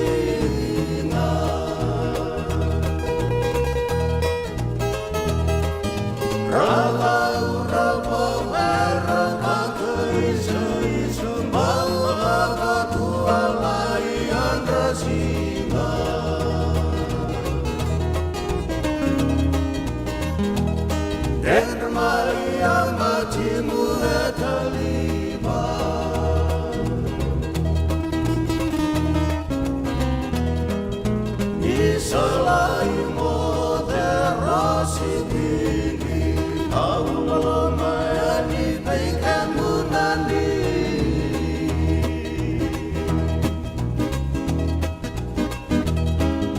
kuani korek sealam ini ondai samaluni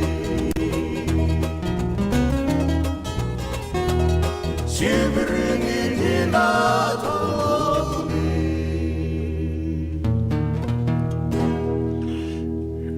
ia pinakabuale sa sibiringin no na tolon o sinikila turanga sa maram ngase sengone sibiringin mandanga na tolon na pinakabuale mo na siya matiko maenda sana biya mo de tagi ke usa tatau nui takatu na kalungatan ni singa endai kena bingarabi menda bi bota itiko kina na singa ni kuwa medo ni ndananga isota ni mataka kera usa mo de anie ke medo na singa ni mataka ni samode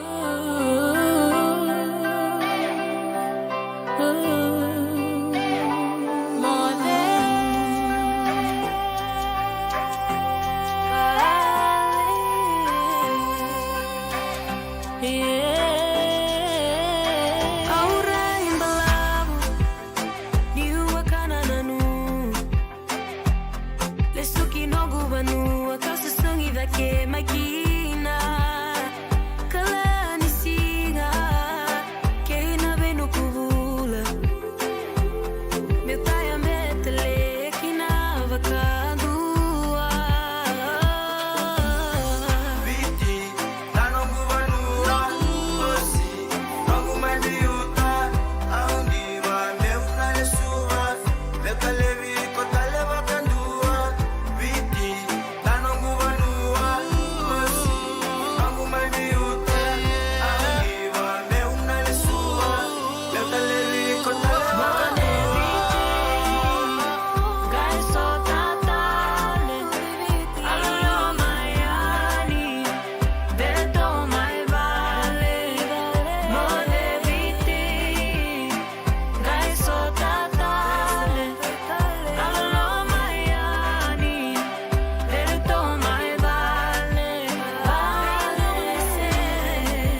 Nanda Vata Vata ki Sitiveni Raturala and a radio Bula Duavata, San Francisco. Me Kochi Kenda Vatamai.